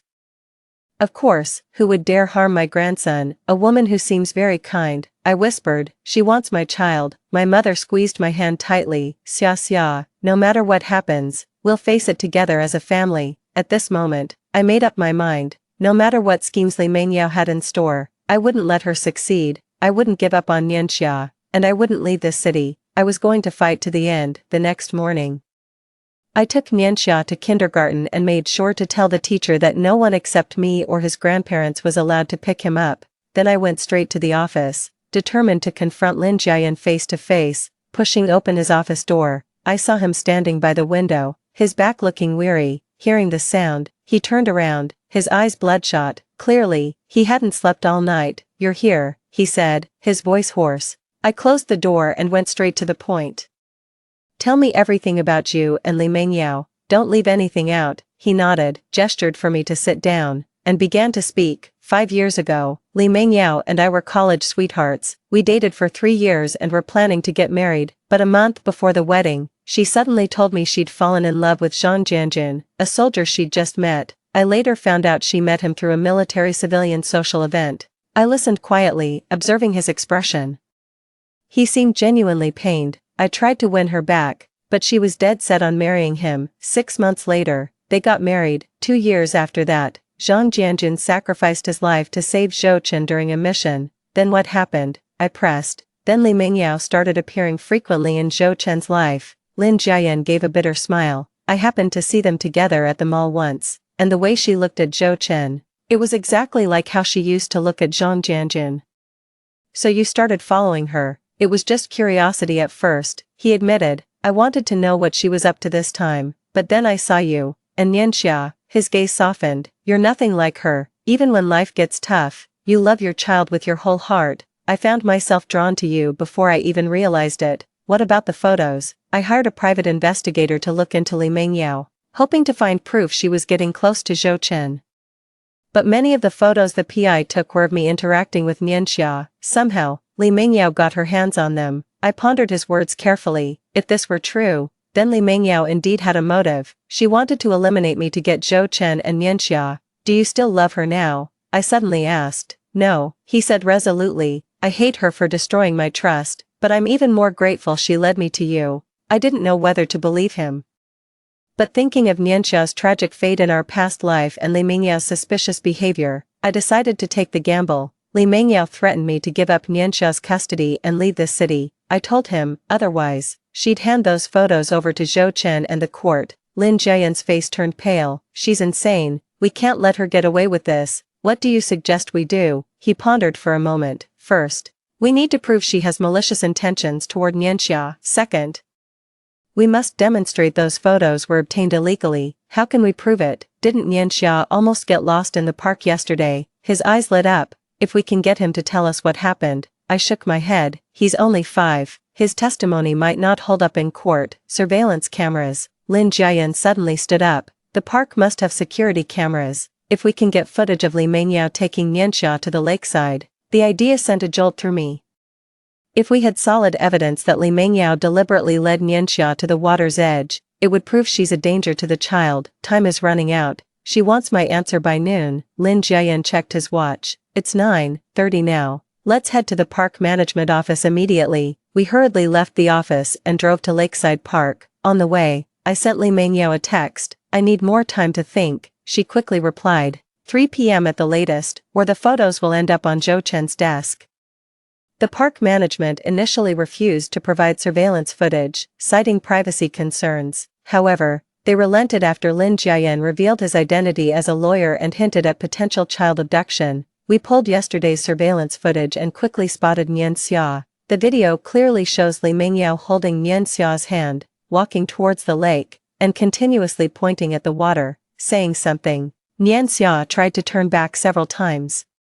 But Li Mengyao kept pulling her along. This is enough to prove her malicious intent, Lin Jiayan said, squeezing my hand tightly. I nodded, my heart pounding. This could be the crucial evidence we needed to turn things around. What now? I asked. Go find Zhou Chen, he said, his voice firm and resolute. Make him see Li Mengyao for who she really is. At the entrance to Zhou Chen's military base, a sentry stopped our car. Lin Jiayan rolled down the window. We need to see Captain Zhou Chen, she said. It's urgent. The sentry looked at the ID, then shook his head. Commander Zhou is on the training ground. You can't enter without an appointment. I pushed the car door open and got out. Tell him his wife's life is in danger. The sentry hesitated for a moment, then picked up his walkie-talkie. 5 minutes later, Zhou Chen strode over, his military uniform soaked with sweat and his face still flushed from training. When he saw Lin Jiayan and me standing together, his eyes instantly turned cold. What's going on? He demanded. Let's find somewhere quiet to talk. I looked him straight in the eyes. It's about Li Mengyao. Zhou Chen frowned deeply, but still led us to the reception room. After closing the door, I immediately opened my phone and played the surveillance footage I had copied from the park management office. In the footage, Li Mengyao was holding Nianxia's hand, walking resolutely toward the lake. Nianxia tried to break free several times, but Li Mengyao kept a firm grip. The last segment even showed her crouching down, pointing at the lake and saying something to Nianxia. Zhou Chen's expression grew increasingly grim as the video played. When it ended, the room fell into a dead silence. What does that prove? He finally spoke, his voice raspy. She was just taking the child to see the ducks. See the ducks? I nearly screamed. Nianxia told me yesterday that Li Mengyao said you were taking him to the water's edge. And she's been hinting to Nianxia how dangerous the water is. Yunxia, you're being too sensitive. Zhou Chen shook his head. Mengyao has always been very fond of Nianxia. Lin Jiayan suddenly interjected. Battalion Commander Zhou, did you know Li Mengyao was once my fiancé? The words exploded in the room like a bomb. Zhou Chen whipped around to face Lin Jiayan, a flicker of shock in his eyes. What? 5 years ago, she left me for your comrade, Zhang Jianjun, Lin Jiayan said calmly. And now, she has her sights set on you. Zhou Chen's face flushed a deep red. That's absolute nonsense. I have proof. Lin Jiayan pulled a stack of photos from his briefcase, intimate pictures of Li Mengyao with various men. She specifically targets military men, especially those who are married. Before Zhang Jianjun, she had already broken up 3 military families. Zhou Chen snatched the photos, his fingers trembling slightly. I had never seen him so visibly shaken before. This can't be, he murmured. Jianjun died taking a bullet for me. I promised to take care of his wife and child. She's preying on your guilt, I said softly. Zhou Chen. She's using these photos to threaten me into giving up Nianxia's custody. I showed him the pictures of Lin Jiayan with Nianxia that Li Mengyao had sent me. 4. Zhou Chen flipped through them one by one, his expression growing darker. Finally, he looked up, his eyes filled with a pain and confusion I'd never seen before. Why are you only telling me this now? I just found out yesterday myself, I said with a bitter smile. She gave me an ultimatum, I have to give her an answer by 3 p.m. today. Zhou Chen suddenly stood up and began pacing back and forth in the cramped reception room like a caged animal. Finally, he stopped by the window, his back to us, and asked, "What do you want me to do? Withdraw your objection to my divorce petition," I said bluntly, "and support me in gaining custody of Nianxia." He spun around abruptly. "Are you in such a hurry to be with him?" he demanded, pointing at Lin Jiayan. "This has nothing to do with Lin Jiayan," I raised my voice. "This is to protect Nianxia. Can't you see how dangerous Li Mengyao is?" Battalion Commander Zhou, Lin Jiayan suddenly spoke in a formal tone. "I understand how you feel, but right now, the most important thing is protecting the child. If Yunxia gives up custody, Nianxia will be frequently exposed to Li Mengyao. Can you guarantee his safety?" Zhou Chen's expression wavered. He sat back down, buried his face in his hands, and remained silent for a long time. Finally, he looked up with resolve in his eyes. "I'll deal with Li Mengyao. As for the divorce, I agree." I hadn't expected him to agree so readily and was momentarily at a loss for words, but on one condition, he added, "We can share custody of Nianxia, but you must guarantee I can see him whenever I want." I hesitated. Joint custody meant Nianxia would still spend regular time with Zhou Chen, and Zhou Chen had Li Mengyao by his side. Li Mengyao will no longer be part of mine and Nianxia's lives. Zhou Chen said, as if reading my thoughts, "I give you my word as a military officer." His gaze was so resolute, it reminded me of the young officer I'd fallen for at first sight all those years ago. Perhaps at his core, he was still that principled man, just blinded by duty and guilt. "All right," I finally nodded. Zhou Chen stood up, resuming his soldierly posture. "Please leave now. I'll handle the aftermath." Leaving the compound, I let out a long sigh as if a great weight had been lifted. Lin Jiayan considerately didn't disturb my thoughts, quietly driving on. "How do you think he'll handle it?" I finally broke the silence. "I don't know." Lin Jiayan shook his head, "But soldiers have their own ways, especially when it comes to honor and promises." I gazed at the scenery rushing past the window, my heart filled with mixed emotions. 5 years of marriage had just ended, not with heart-wrenching pain, but with a sense of relief and gentle melancholy. "Thank you," I said softly. "If it weren't for you, I might have fallen into Li Mingyao's trap." Lin Jiayan smiled faintly. "No need to thank me. Actually, I should be thanking you too. Meeting you made me believe that pure love still exists in this world." His voice was gentle yet firm. "No matter what the future holds, I will protect you and Nianxia." My heart warmed, but then I remembered those photos of him secretly meeting Nianxia, and a wave of unease washed over me. "About those pictures, I understand your concerns," he sighed. "Initially, I did have ulterior motives for approaching Nianxia, but later, I genuinely grew to love that child. If you're uncomfortable, I can keep my distance." His honesty put me somewhat at ease. Perhaps everyone has a complex side. What matters is the choices we make now. Back at the office, I threw myself into work, trying to drown out the chaos in my mind with busyness. At exactly 3 p.m., I sent a text to Li Mengyao. "I reject your terms. Zhou Chen and I have already reached an agreement." She replied immediately, "You'll regret this." I ignored her and kept working. As I was about to leave, Lin Jiayan knocked and came in. "Are you free tonight? I'd like to take you out to dinner to celebrate your newfound freedom." I hesitated for a moment. "I have to pick up Nianxia. Bring him along," he said with a smile. "I know a restaurant that has great kids' meals." In the end, I agreed.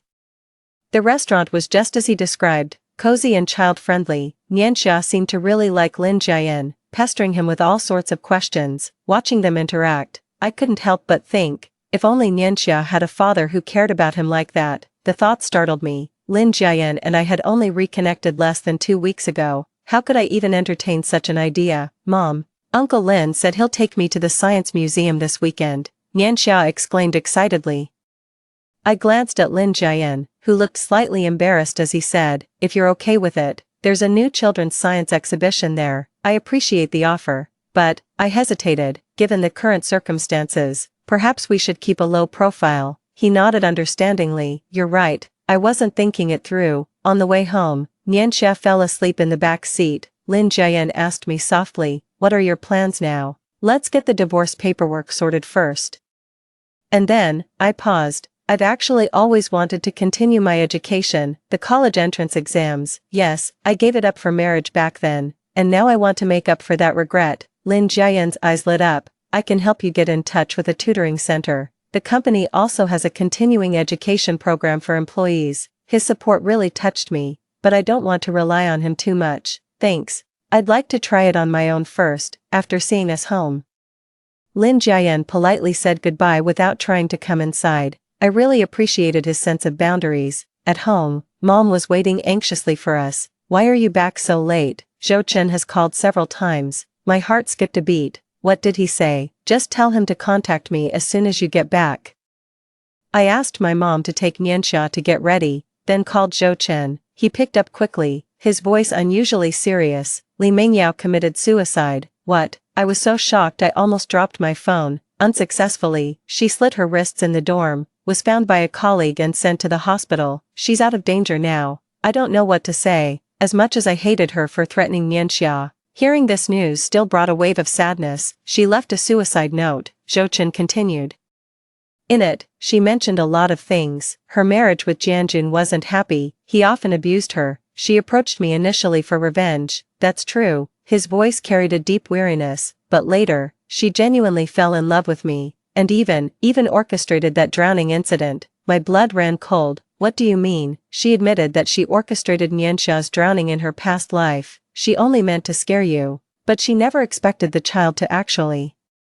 Zhou Chen couldn't continue. A past life. Li Mengyao knows about a past life too. My legs felt weak, and I had to lean against the wall to keep from falling. How do you know about past lives? I asked, my voice trembling. There was a long silence on the other end of the line. Finally, Zhou Chen said, Yunxia, can we meet to talk? There are some things I need to tell you in person. I hung up the phone and collapsed onto the sofa, my mind a complete mess. Li Mengyao knows about her past life too. What about Zhou Chen? What did he mean by what he just said? My mom looked at me worriedly. Xia, what's wrong? Li Mengyao tried to kill herself, but failed. I answered mechanically. My mom gasped. Oh my god, why? She's madly in love with Zhou Chen, I murmured, when a sudden thought struck me. If Li Mengyao had also been reborn, did she remember Nianxia's death in their previous life? Was that why she was targeting Nianxia? Early the next morning, after dropping Nianxia off at kindergarten, I went straight to the hospital. Zhou Chen was standing outside the ward, dark circles heavy under his eyes, clearly having stayed up all night. How is she? I asked. She's asleep, he said, his voice hoarse. The doctor says she needs psychological therapy. I peered through the small window in the door. Li Mengyao lay on the hospital bed, her wrist bandaged, her face as pale as a sheet. She looked nothing like the woman who always had a gentle smile. What you said last night, I whispered. Zhou Chen motioned for me to follow him. We went up to the hospital rooftop, where the morning breeze was cool. He lit a cigarette and took a deep drag. I never knew he smoked. Yunxia, do you believe in resurrection? He suddenly asked. My heart skipped a beat. What do you mean? It's about going back to the past, starting over. He blew a smoke ring. You've changed so much this past month, almost like you suddenly knew what was going to happen. I nervously gripped my bag strap. What are you trying to say? He turned and looked straight into my eyes. Did you dream about it too? The day Nianxia drowned, you too. I latched onto the keyword instantly. You had the dream. Zhou Chen stubbed out his cigarette, hands trembling slightly. It wasn't just a dream. That day, I really did save Xiaoming instead of Nianxia. For the next 30 years, we became like strangers, and you never forgave me. Even on your deathbed, I felt as if struck by lightning, my legs buckling beneath me. Had Zhou Chen been reborn too? Did he remember everything from our past life? You're also, I stammered, completely at a loss for words. Reborn, he gave a bitter smile. Yes, when I woke up and realized I'd gone back to before the tragedy, I swore I'd save Nianxia this time. But I never expected you to suddenly ask for a divorce. We stood in silence, both stunned by this absurd reality. Two people who had been reborn, a mother who knew of the future tragedy, and a father trying to atone for his past mistakes. What about Li Mengyao? It suddenly occurred to me. Did she get reborn too? Zhou Chen shook his head. Not sure. But her suicide note mentioned many things only someone from our past life would know, including how she deliberately led Nianxia into the deep water. A sharp pain twisted in my stomach. So Nianxia's death in my past life wasn't an accident, it was murder. Why? My voice trembled. Why would you harm my child? She believed that if Nianxia were gone, I would be with her. Zhou Chen closed his eyes in anguish. After Jianjun's death, her mental state hasn't been right. I remembered how Li Mengyao always acted fragile and kind in front of Zhou Chen in my past life, yet behind the scenes, she would say terrible things to Nianxia. It was all an act. What are you going to do now? I asked. Having calmed down, I've reported this situation to my superiors and requested a transfer. He opened his eyes, his gaze resolute. She will receive the necessary treatment and supervision, and won't come near you or Nianxia again. What about the divorce? I agree, he said decisively. I wronged you too much in our past life. In this one, I just want you to be happy. The man who was once so proud now stood before me with tears in his eyes, admitting his mistakes and begging for forgiveness. I thought I would feel triumphant, but all I felt was an overwhelming weariness and a sense of release. Thank you, I said softly. About the rebirth, I won't tell anyone, he promised, not even Lin Jiayan. At the mention of Lin Jiayan, my heart tightened. Was there more to his approach towards Nianxia than met the eye? When I got home, I opened my computer and searched for Lin Jiayan Trading Company. A flood of business news popped up, all positive reports about his company. He seemed like a legitimate businessman. I then searched for Lin Jiayan Li Mengyao, but found almost nothing. There was only one photo from an alumni gathering 3 years ago, where they stood far apart, showing no discernible connection. Suddenly, my phone rang. It was Lin Jiayan, Yun Xia. Good news, he said, his voice excited.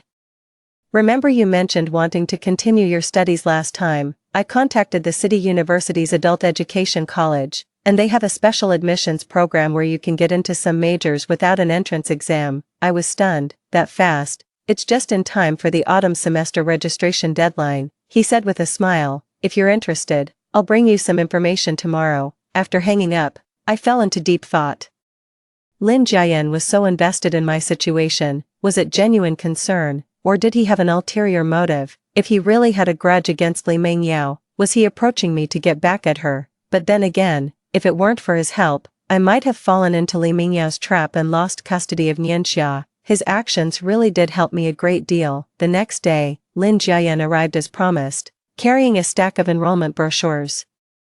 I invited him in, and my mom warmly poured him some tea. These are all majors that would suit you, he said, pointing to various materials. Considering you have a child, the course schedules are quite flexible. I flipped through them, and they were indeed very appealing. In my previous life, giving up my studies for marriage had always been a regret. Thank you, I'll give them serious thought. He smiled and nodded, then pulled an envelope from his briefcase. Also, here's the company's application form for employee further education funding. If you're accepted, the company will cover 70% of your tuition fees. I looked at him, surprised. Isn't this a bit much? I've only been here for less than 2 weeks. Company policy applies to everyone, he said gently. If you don't believe me, ask your colleagues. As I was seeing him out, he suddenly turned around. Oh, by the way, about Zhou Chen, has that situation been resolved? I hesitated for a moment, then decided to test him. Well, Li Mengyao won't be bothering us anymore. A complex emotion flickered in his eyes.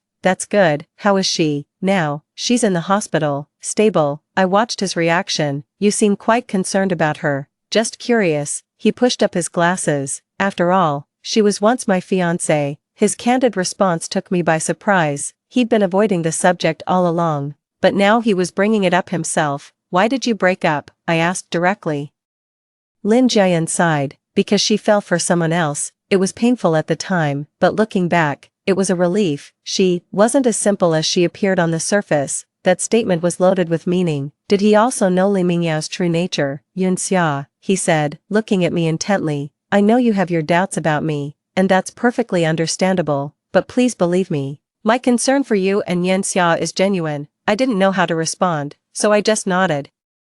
That evening, after I'd tucked Yun Xia into bed, I received a text from Zhou Chen. The divorce papers are ready. Let's meet at the Civil Affairs Bureau tomorrow at 10 a.m. I replied, okay. Putting down my phone, I looked around the home I'd lived in for 5 years. Starting tomorrow, I'll officially be saying goodbye to my marriage and beginning a brand new life. In my past life, I gave up everything for love. This life, I'm going to live for myself and Nianxia. As for Lin Jiayan, Time will tell if his feelings are true, but right now, the first thing I need to do is learn to stand on my own 2 feet. At the entrance of the Civil Affairs Bureau, Zhou Chen was already waiting, his military uniform crisp, standing tall and straight like a pine tree. As I approached, he gave a slight nod, his eyes filled with a complex expression. Did you bring the agreement? I asked directly. Got it. He patted his briefcase. As we agreed. Joint custody, but Nianxia primarily stays with you. We walked into the hall in silence, took a number, and queued up. Most of the people around us were couples there to register their marriage, their faces glowing with happiness. 5 years ago, Zhou Chen and I had been among them. Yunxia, he said suddenly, in our past life, you hated me for 30 years. It wasn't a question, but a statement. I looked up at him and noticed the hardened soldier's eyes were slightly red. Hating is too exhausting, I murmured. In this lifetime, I just want to let go. His Adam's apple bobbed. What if I said I regret it? Would you believe me? I believe you. I nodded, but some things only need to happen once. He let out a bitter laugh and fell silent. When it was our turn, the paperwork went surprisingly smoothly. The staff asked a few routine questions, but seeing our resolve, they didn't press further. When the official seal stamped the divorce certificate, I felt a wave of relief, as if a long-standing burden had been lifted. Zhou Chen stared at the small document, his expression distant. It's over, he murmured, stepping out of the Civil Affairs Bureau. The sunlight made me squint. Zhou Chen suddenly grabbed my wrist. Could we have one more meal together? Just a farewell. I wanted to refuse, but seeing the earnest plea in his eyes, I nodded. We picked a small restaurant nearby and ordered the most ordinary home-style dishes. Zhou Chen poured me a cup of tea with practiced ease. After 5 years of marriage, he remembered every one of my habits. What are your plans now? He asked. I'm preparing for the adult college entrance exam, and then, I hesitated. Lin Jiayan helped me get into a continuing education program at the municipal university. Zhou Chen's fingers tightened around the teacup, his knuckles turning white. Do you trust him? Not entirely, I admitted frankly. But he has genuinely helped me a great deal. Be careful, Zhou Chen said in a hushed tone. I've looked into him. His background is complicated. My heart tightened. What do you mean? His company is only 5 years old, yet its assets have already surpassed $1 billion. Growth at that rate. It's either genius at work, or something shady is going on. I took a sip of tea and remained silent. Zhou Chen's animosity towards Lin Jiayan was unmistakable. Yet his words weren't entirely without merit. Yunxia, Zhou Chen said, his expression turning serious. No matter what happens, remember that I am Nianxia's father. If you or he are ever in any danger, contact me immediately. The intensity in his gaze left me no choice but to nod in agreement. After the meal, Zhou Chen insisted on walking me home. When we reached my building, he suddenly pulled a key from his pocket. I almost forgot. This is the key to the military housing assigned to me. I was supposed to return it after the divorce, but they made an exception letting me stay until year-end. You and Nianxia are welcome to continue living there. I was stunned. Then where will you live? The barracks, he said, as if it were nothing. The child needs a stable environment. I held the key, a mix of emotions swirling inside me. In my previous life, after the divorce, I'd squeezed into my parents' small apartment with Nianxia. Now, Zhou Chen was voluntarily giving up his home.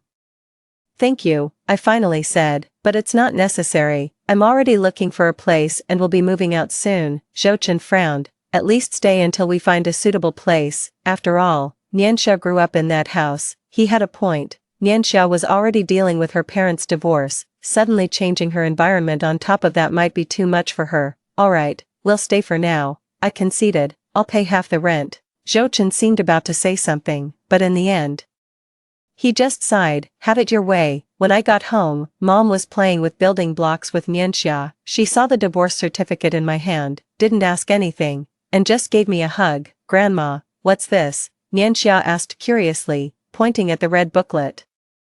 I knelt down to his eye level and said, this is Mommy and Daddy's divorce certificate. It means Mommy and Daddy won't live together anymore, but will always love you. Nianxia nodded, looking a little confused. So, can I have 2 homes? Of course you can. My eyes welled up. Dad's house, Mom's house, you can go wherever you want. He happily continued building with his blocks, seemingly content with the arrangement. Children's adaptability always exceeds expectations. In the afternoon, I went to the kindergarten to complete the paperwork. changing the emergency contact from Zhou to myself and my parents. The principal was very understanding and even arranged for a psychological counselor to monitor Nianxia's emotional changes. On the way home, I detoured to the municipal university, wanting to check out the advanced training class Lin Jiayan had mentioned. The campus was lush with trees, and students hurried by, clutching books, a vibrant sense of youth filling the air.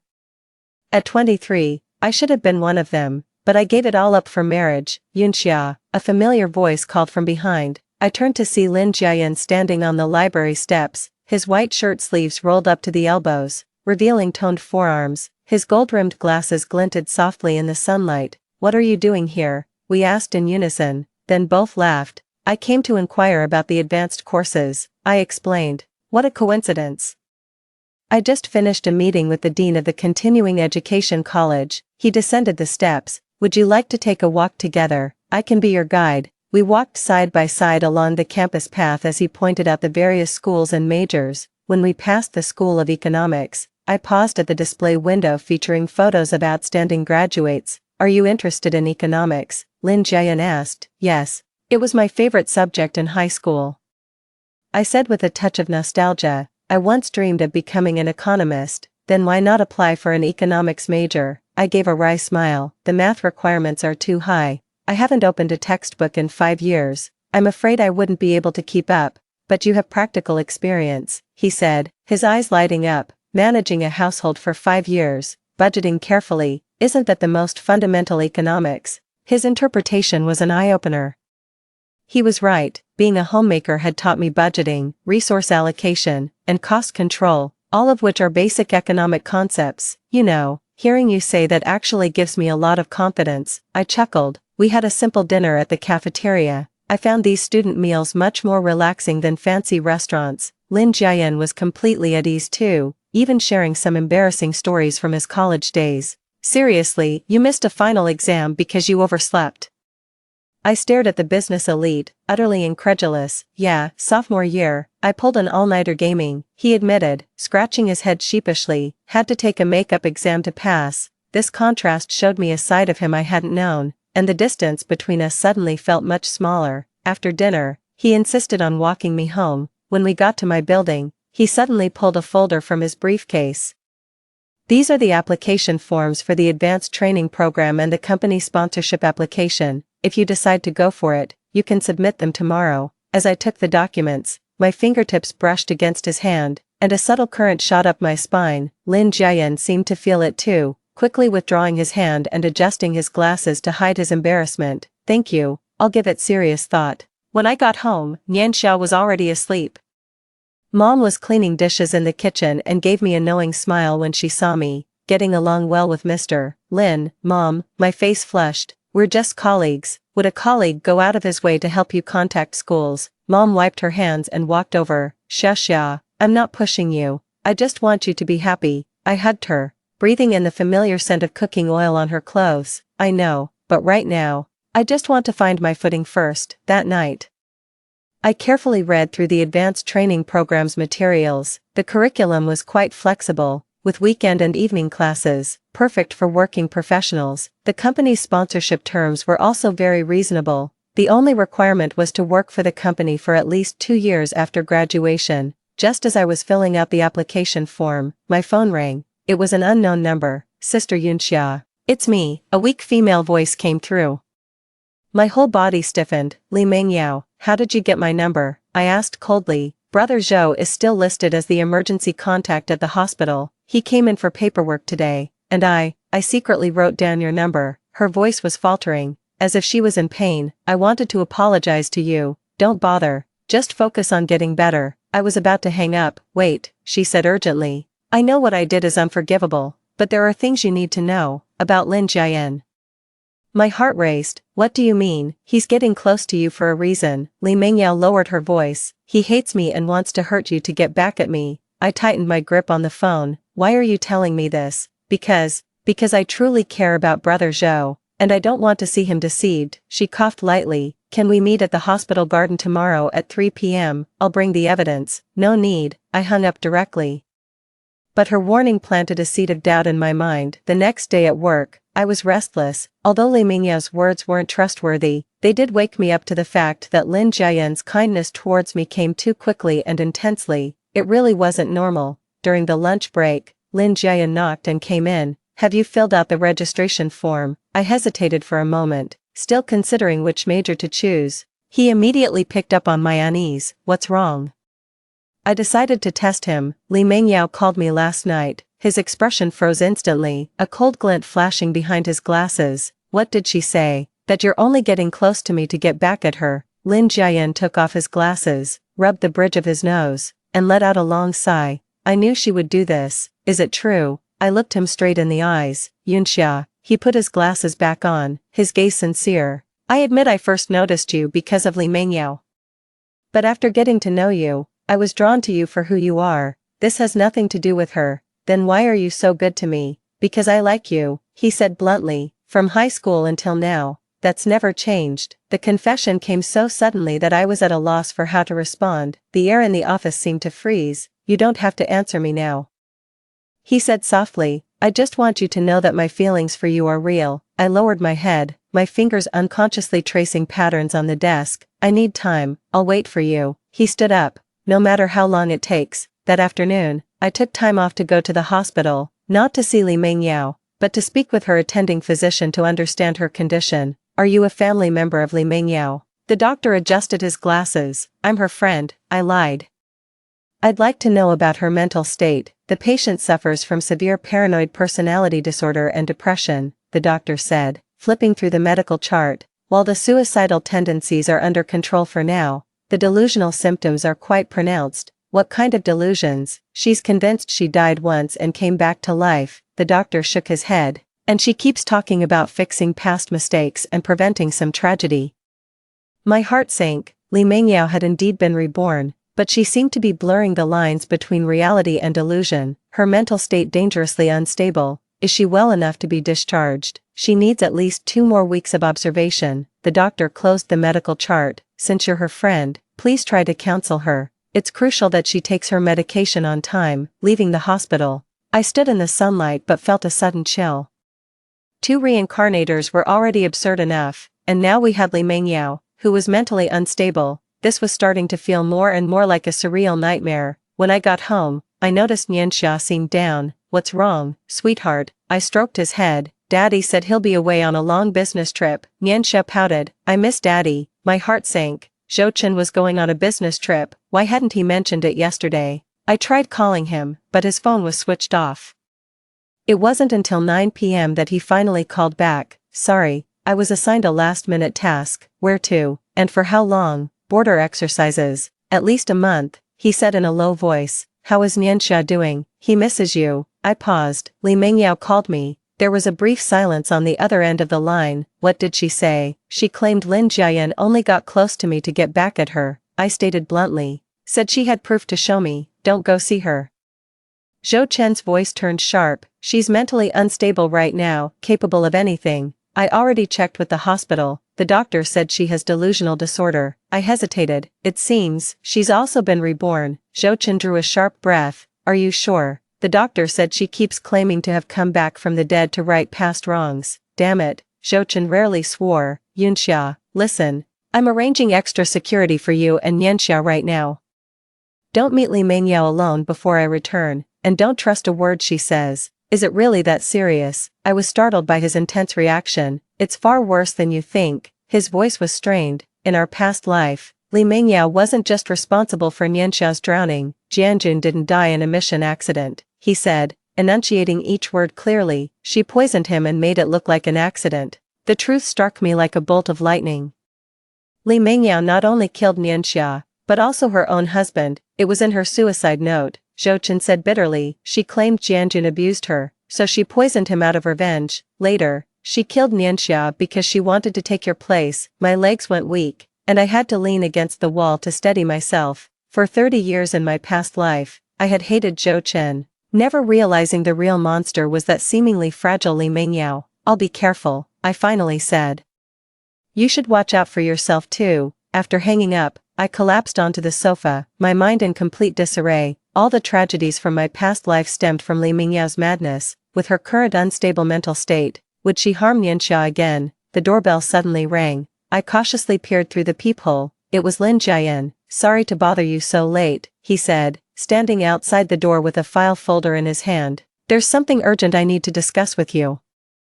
After a moment's hesitation, I opened the door. He looked travel-worn, with fine beads of sweat glistening on his forehead. "I just came back from the hospital," he said directly. "Met with Li Mingyao's attending physician." "You're investigating her too?" I asked in surprise. "I was concerned she might pose a threat to you." He opened the document folder and pulled out a photocopy. "These are the doctor's records of her delirious ramblings. They're disturbing." I took the document, which recorded Li Mingyao's delirious ramblings. "Must stop the tragedy. This time I must save Xiaoming. The lake water is so cold, a child couldn't last long." These fragmented words pieced together a horrifying truth. Li Mingyao truly remembered events from her past life, and she seemed obsessed with changing something. "Did she mention Nianxia?" I asked, my voice trembling. Lin Jian nodded, turning to another page. "Here," she said.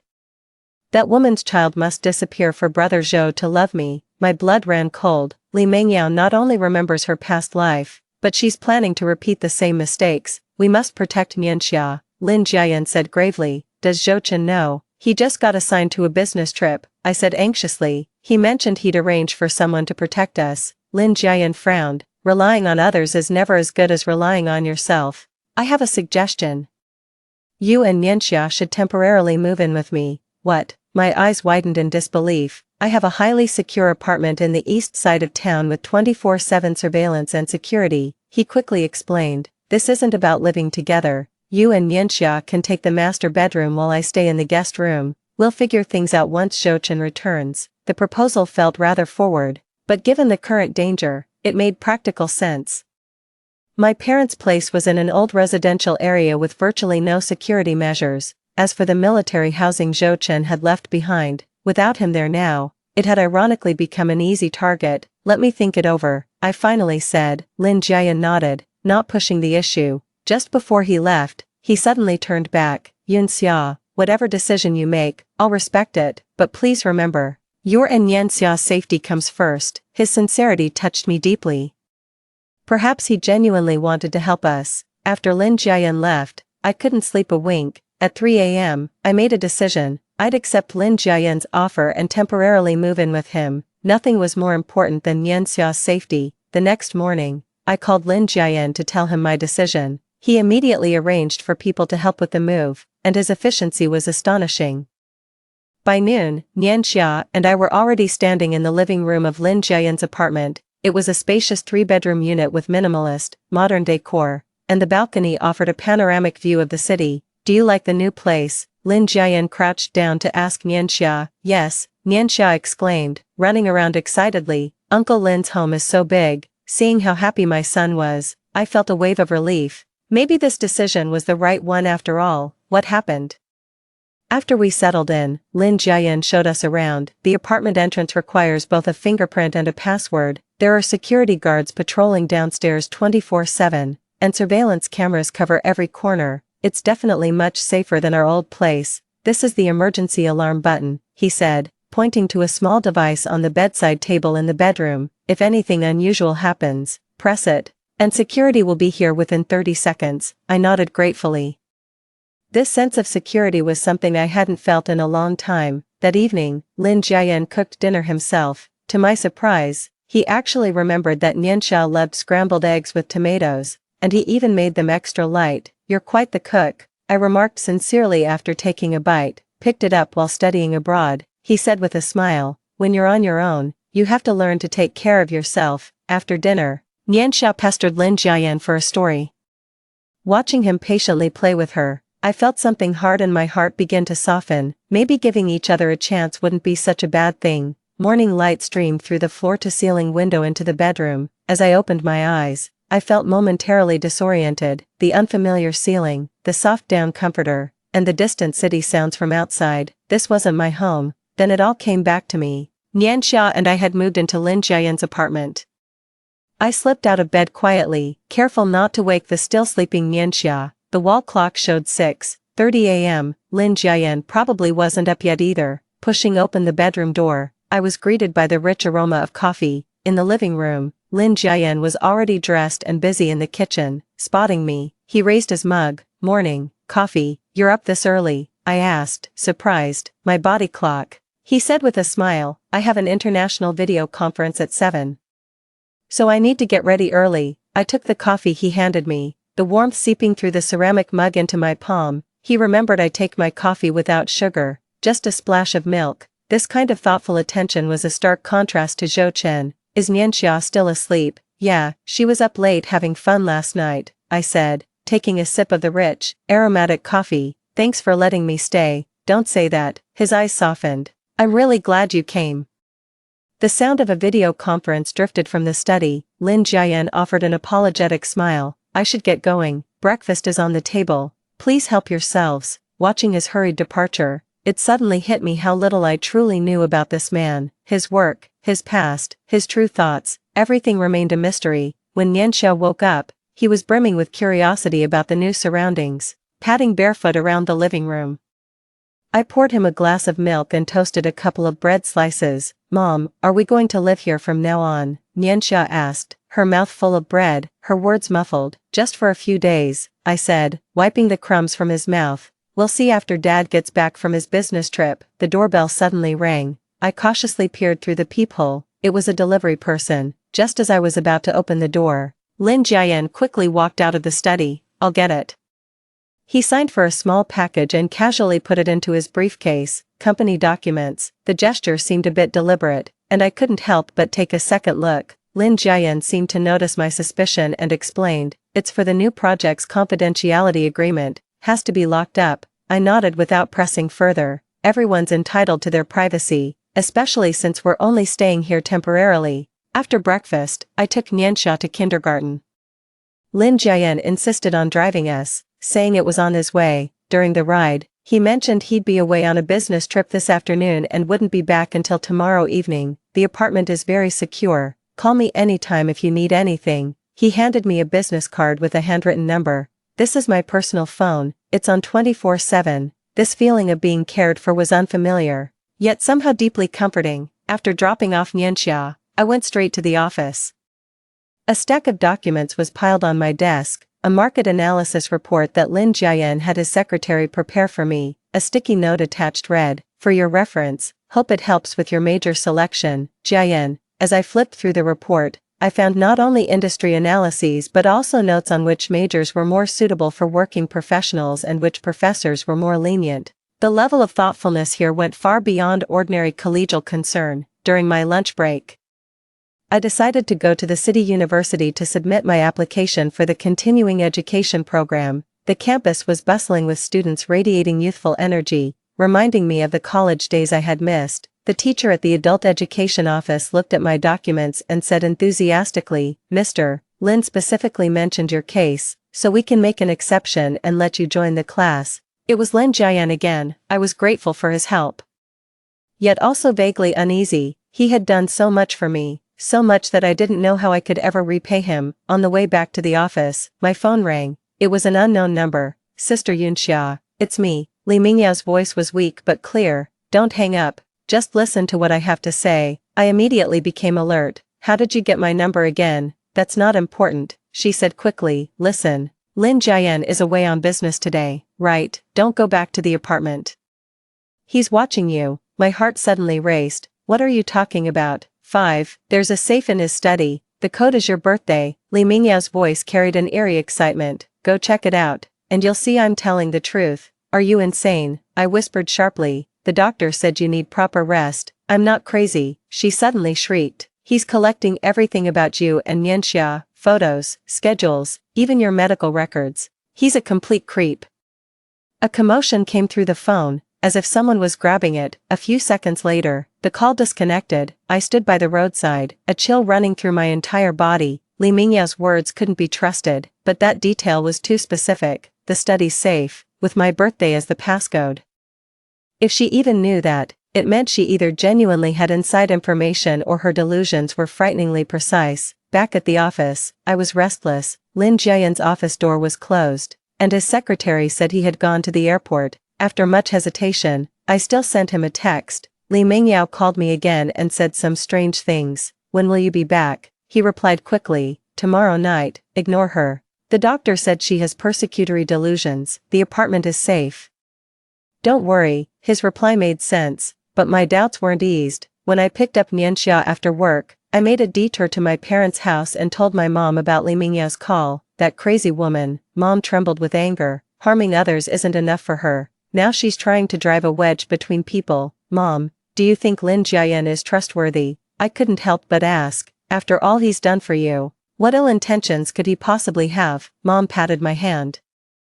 Don't let that woman lead you astray. The apartment was eerily quiet when we got home. With Lin Jiayan gone, the vast space held only the sound of Nianxia's and my breathing. While Nianxia watched cartoons in the living room, I casually drifted toward the study door. The door was unlocked. Pushing the door open, I found the study neatly arranged. One wall was lined with bookshelves, a solid wood desk stood in the center, and indeed, there was a small safe tucked in the corner. My heart pounded like a drum. This shouldn't be happening. I shouldn't be doubting the person who took us in, but Li Mingyao's words coiled in my mind like a venomous snake, impossible to shake off. The safe had an electronic lock requiring a passcode. I crouched down, fingers hovering over the keypad. If the code wasn't my birthday, it would prove Li Mingyao was lying, but if it was, with trembling fingers, I entered my birthdate, 19970615. Beep, the safe door clicked open. My blood ran cold. Inside, several folders were neatly stacked, the top one starkly labeled Yunxia Investigation. The first page held photos and my high school transcripts. Further back were articles about my marriage to Zhou Chen, and even a copy of Nianxia's birth certificate. The last few pages detailed my recent activities, where I went, who I met, and even my divorce record with Zhou Chen from the Civil Affairs Bureau. At the very bottom was a sealed manila envelope with Li Mingyao related scrawled on it in red ink. My hands trembled so badly I could barely hold the documents. Li Mingyao was telling the truth. Lin Jiayan had been collecting information about Nianxia and me, everything, from high school until now. Mom, I'm hungry. Nianxia's voice came from the living room. I hastily put the documents back in place and closed the safe. Walking out of the study, my legs felt as heavy as lead. In the kitchen, I mechanically reheated the dinner Lin Jiayan had prepared, my mind racing. Why was he collecting all this? When did it start? And what was inside that manila envelope? Mom, what's wrong? Nianxia asked, tilting her little face up. I forced a smile. It's nothing, sweetie, let's eat. After dinner, I gave Nianxia a bath and put him to bed. Once I was sure he was sound asleep, I immediately called Zhou Chen. The phone rang for a long time before he answered. And there was a lot of noise in the background. Yunxia, is something wrong? Zhou Chen's voice was breaking up. The signal was terrible. Lin Jiayan is watching Nianxia and me, I whispered, quickly telling him what I'd discovered. He has all our files in his safe, from high school up to now. There was a brief silence on the other end of the line. Are you sure? I saw it with my own eyes. The passcode is my birthday. Even Li Mingyao knows that. Damn it, Zhou Chen cursed. I knew there was something off about him. Listen, I'll try to come back early tomorrow. Tonight, lock all your doors and windows. Don't touch anything, and act like you don't know a thing. After hanging up, I checked all the doors and windows, then brought Nianxia to sleep with me in the master bedroom. Lying in bed, I stared intently at the bedroom door, terrified someone might suddenly break in. Who exactly is Lin Jiayan? Why is he approaching me, if he has a grudge against Li Mingyao? Why is he monitoring Nianxia and me? Countless questions swirled in my mind until I finally drifted off to sleep in the early hours of the morning. The next morning, I dropped Nianxia off at kindergarten, sporting dark circles under my eyes. All the way there, I cautiously scanned my surroundings for any suspicious individuals following us. At the office, I tried my best to act as if everything was normal. Lin Jiayan texted to say he'd be home at 7, and I replied that I'd have dinner ready. At 3 p.m., I took off work early and headed straight to the city hospital. I needed to confront Li Mingyao face to face and find out just how much she knew. The psychiatric ward was eerily quiet. At the nurse's station, I pretended to be Li Mingyao's cousin and managed to get a visitor's pass. She's emotionally unstable, so please don't say anything to upset her, the nurse warned. Li Mingyao's room was a private one, with protective bars on the window. She sat by the bed, staring blankly out the window. Hearing the door open, she slowly turned her head, a strange smile appearing on her pale face. You're here. Her voice was hoarse. See the safe? I closed the door and asked directly, how did you know the password was my birthday? Because he's been in love with you for 10 years, Li Mingyao chuckled. A control freak like him would obviously use your birthday as the code. Why was he collecting information about me? Because he's a control freak. She burst out, suddenly agitated. He was just the same when we were together, monitoring my every move. I couldn't take it anymore. That's why I chose Jianjun. I took a step back, eyeing her warily. What exactly is your relationship with Lin Jian? I told you, we were engaged. She calmed down, toying with the edge of her hospital gown. But he's always had feelings for you, ever since high school. After we broke up, he became even more obsessive, collecting information about you. Even hiring someone to follow you. That's impossible. I shook my head. We were just ordinary classmates in high school. Not for him. Li Mingyao's gaze grew distant. There's a diary in his desk drawer, tracking your every move since high school, every time you smiled, who you talked to, what you wore. It's all in there. A chill ran down my spine. If what she said was true, Lin Jian's love for me had crossed the line from normal affection into a sick obsession. Why are you telling me this? Because I hate him. A flicker of madness flashed in Li Mingyao's eyes. He ruined my life, and I'm going to shatter his delusions. She grabbed my hand with a startling force and said, do you really think he loves you? No, he just sees you as another collectible. Like those documents in his safe. Hearing the commotion, the nurse rushed in and pulled us apart. I was asked to leave the room, but Li Mingyao's scream still echoed in my ears. Go check that manila envelope. The truth is inside. Walking out of the hospital, I was trembling all over. I couldn't take Li Mingyao's words at face value, but the details were too specific to be pure delusion. Zhou Chen texted me saying he'd arrive by 8 p.m. and asked me to wait for him before going back to the apartment, but I didn't want to wait any longer. I had to see for myself what was inside that manila envelope. Back at the apartment, I went straight to the study. The safe code was still my birthday, and the documents inside remained untouched. I took out the sealed manila envelope, hesitated for a moment, then tore it open. Inside were a stack of medical records and several photographs. The document on top made me gasp. It was a psychiatric evaluation report with the patient's name listed as Li Mingyao and the evaluating physician as Lin Jian. I quickly scanned the contents. The report detailed Li Mingyao's mental state, paranoid personality disorder, delusional disorder, antisocial tendencies. Most shockingly, it noted that Li Mingyao exhibited violent tendencies toward a specific child, Zhou Nianxia, and recommended close monitoring with legal measures to protect the child if necessary. The report was dated 3 months ago, long before Lin Jian and I reconnected. The photos were all candid shots of Li Mingyao approaching Nianxia in various settings: the park, outside the kindergarten, the supermarket. Each photo had detailed time and location records on the back. At the very bottom was a copy of a police report. The complainant was Lin Jian, and the content was an accusation against Li Mingyao for stalking and harassing a minor. The report date was 1 year ago. My hands trembled uncontrollably. These materials indicated that Lin Jian had been secretly investigating and protecting Nianxia long before I reunited with him. He likely collected information about me to understand the potential threat Li Mingyao posed to Nianxia and me. But why?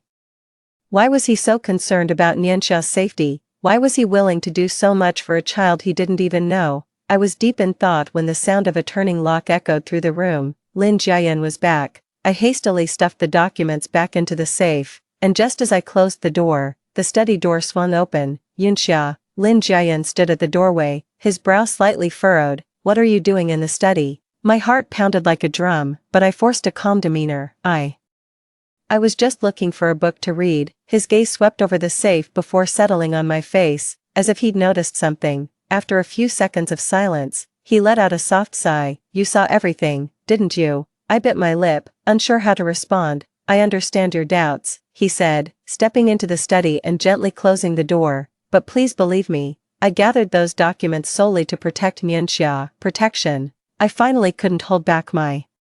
You call spying on Nianxia's and my every move protection. It's not surveillance, it's an investigation, he said in a low voice. 3 years ago, I happened to meet Li Mingyao at a business banquet. Even back then, she was showing clear signs of mental instability, constantly talking about correcting mistakes and saving children. 3 years ago, I interrupted, shocked. Nianxia was only 2 years old then. Yes, Lin Jian nodded. I noticed she was always staring at a photo of a child on her phone. I later found out it was your son. Out of concern, I started looking into her movements and discovered she frequently showed up at places where Nianxia was. My blood ran cold. Had Li Mingyao's obsession with Nianxia really been going on for that long? Why didn't you tell me sooner? At first I only had suspicions, no solid evidence, he said with a bitter smile. Later, when I gathered enough material to report to the police, they deemed the evidence insufficient and could only issue her a warning. I had no choice but to keep monitoring, hoping to prevent her from harming Nianxia. What about my information? Why did you even collect details from my high school years? Lin Jiayan's expression suddenly grew complicated, because I needed to understand who Li Mingyao might target. As for the high school records, he paused, those are my personal memories. Yunxia, he said, looking straight into my eyes, I've had feelings for you since high school, but I never had the courage to tell you. When I heard you got married, I buried those emotions deep inside. Those report cards and photos are the only mementos I have left. The confession caught me so off guard that I was left speechless. After we reunited, I wanted to tell you about Li Mingyao, but I was afraid it would scare you, he continued. When she actually made a move, I decided to step in.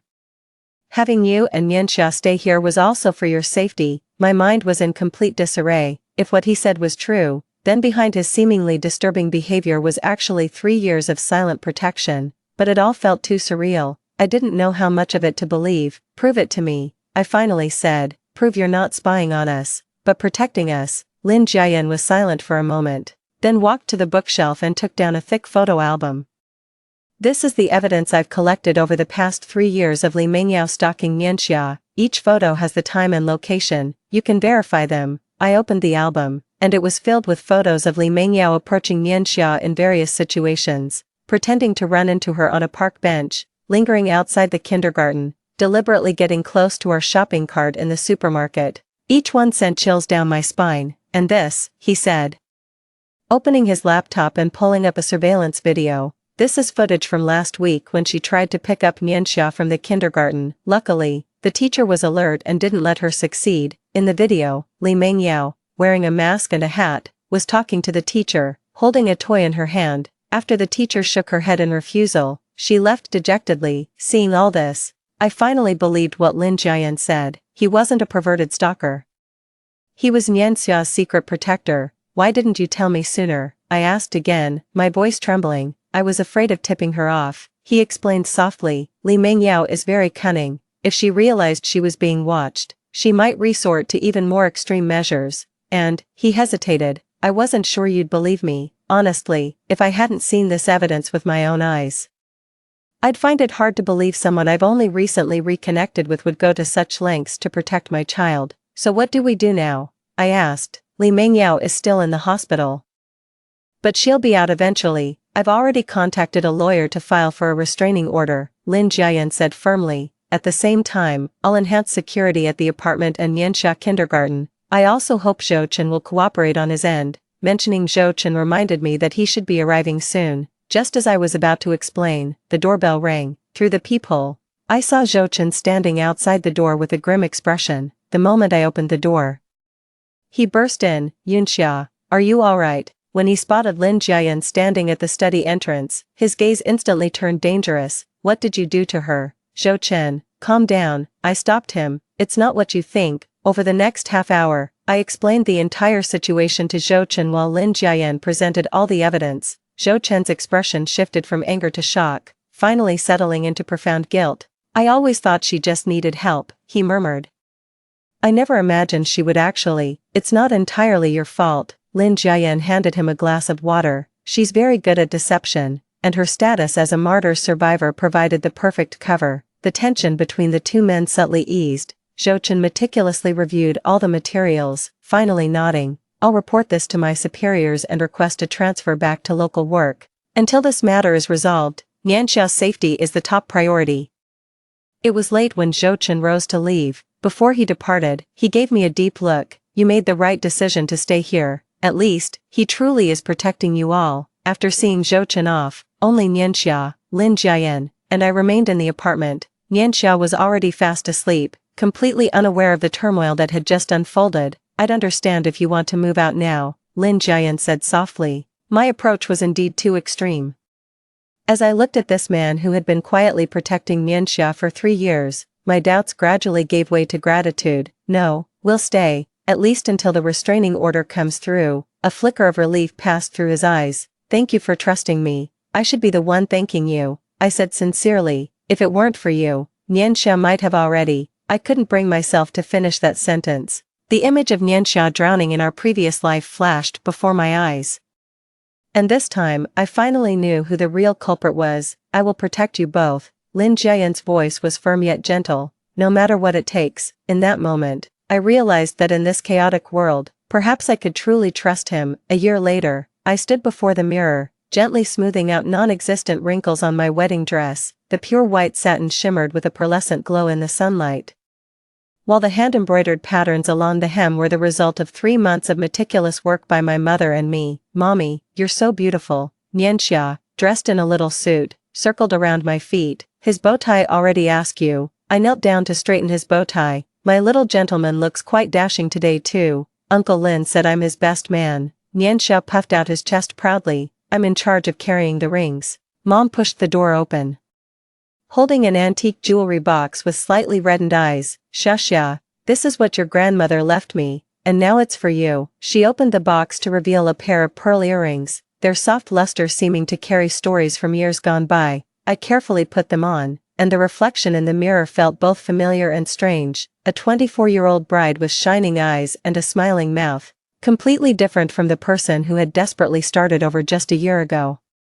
"It's time," Mom said, wiping the corner of her eye. "Everyone's waiting for you." The wedding was held at Lin Jiayan's countryside villa. A white carpet was laid across the lawn, with seats for family and friends on either side. Holding my father's arm, I walked slowly toward Lin Jiayan beneath the floral arch. He wore a navy blue suit, and behind his gold-rimmed glasses, his eyes shone brilliantly, his gaze never leaving me and Nianxia. Nianxia skipped ahead, her tiny hand clutching the little pillow holding the rings, her expression adorably solemn. At the end of the red carpet, Dad placed my hand in Lin Jiayan's and whispered something that made him nod earnestly. Then Dad bent down, picked up Nianxia, and sat down next to Mom. "Nervous?" Lin Jiayan asked softly, his fingers gently stroking the back of my hand. "A little," I admitted honestly, "but mostly just happy." As the minister began reciting the vows, my gaze involuntarily drifted to the last row of the guest seats, where a figure in military uniform sat. Zhou Chen was alone, his hat brim pulled low, yet his straight posture still exuded a soldier's bearing.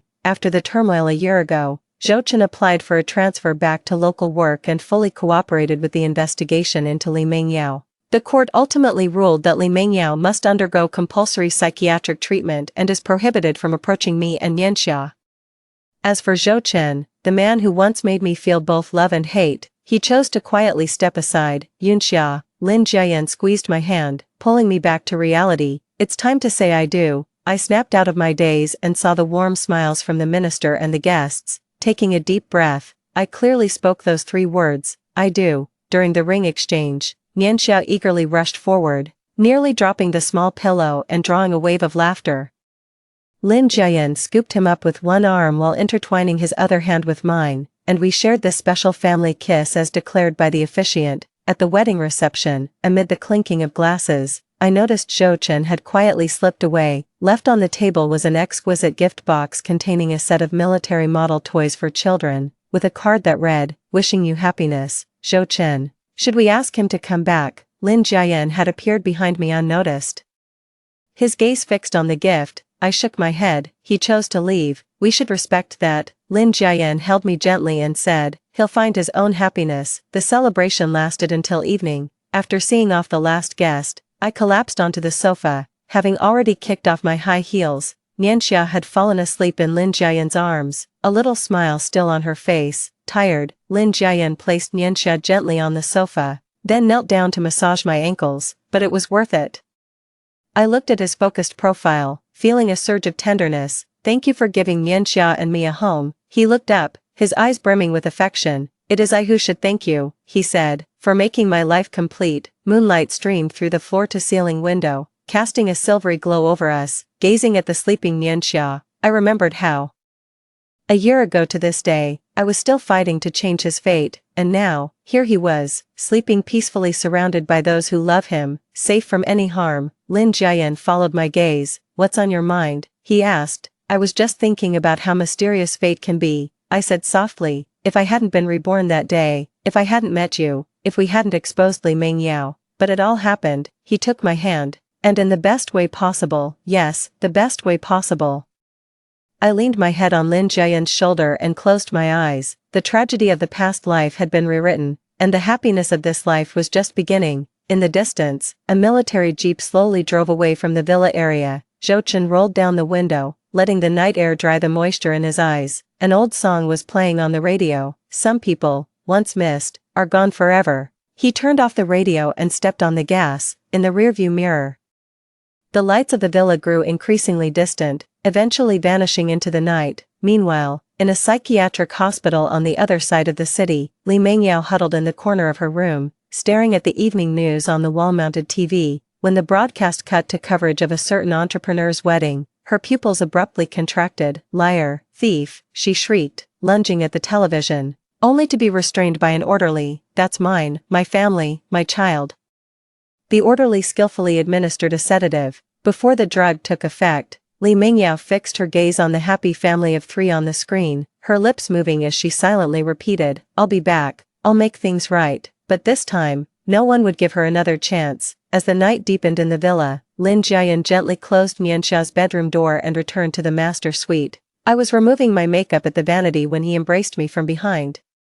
Resting his chin on the crown of my head, "Was today perfect?" he asked. "Perfect," I replied, turning to wrap my arms around his neck. "Just like a dream." "It's not a dream." He kissed my forehead. "It's our new beginning." Outside the window, the sky was full of stars. I knew that tomorrow's sun would rise as usual, and Nianxia and I would never live in the shadows again. The end.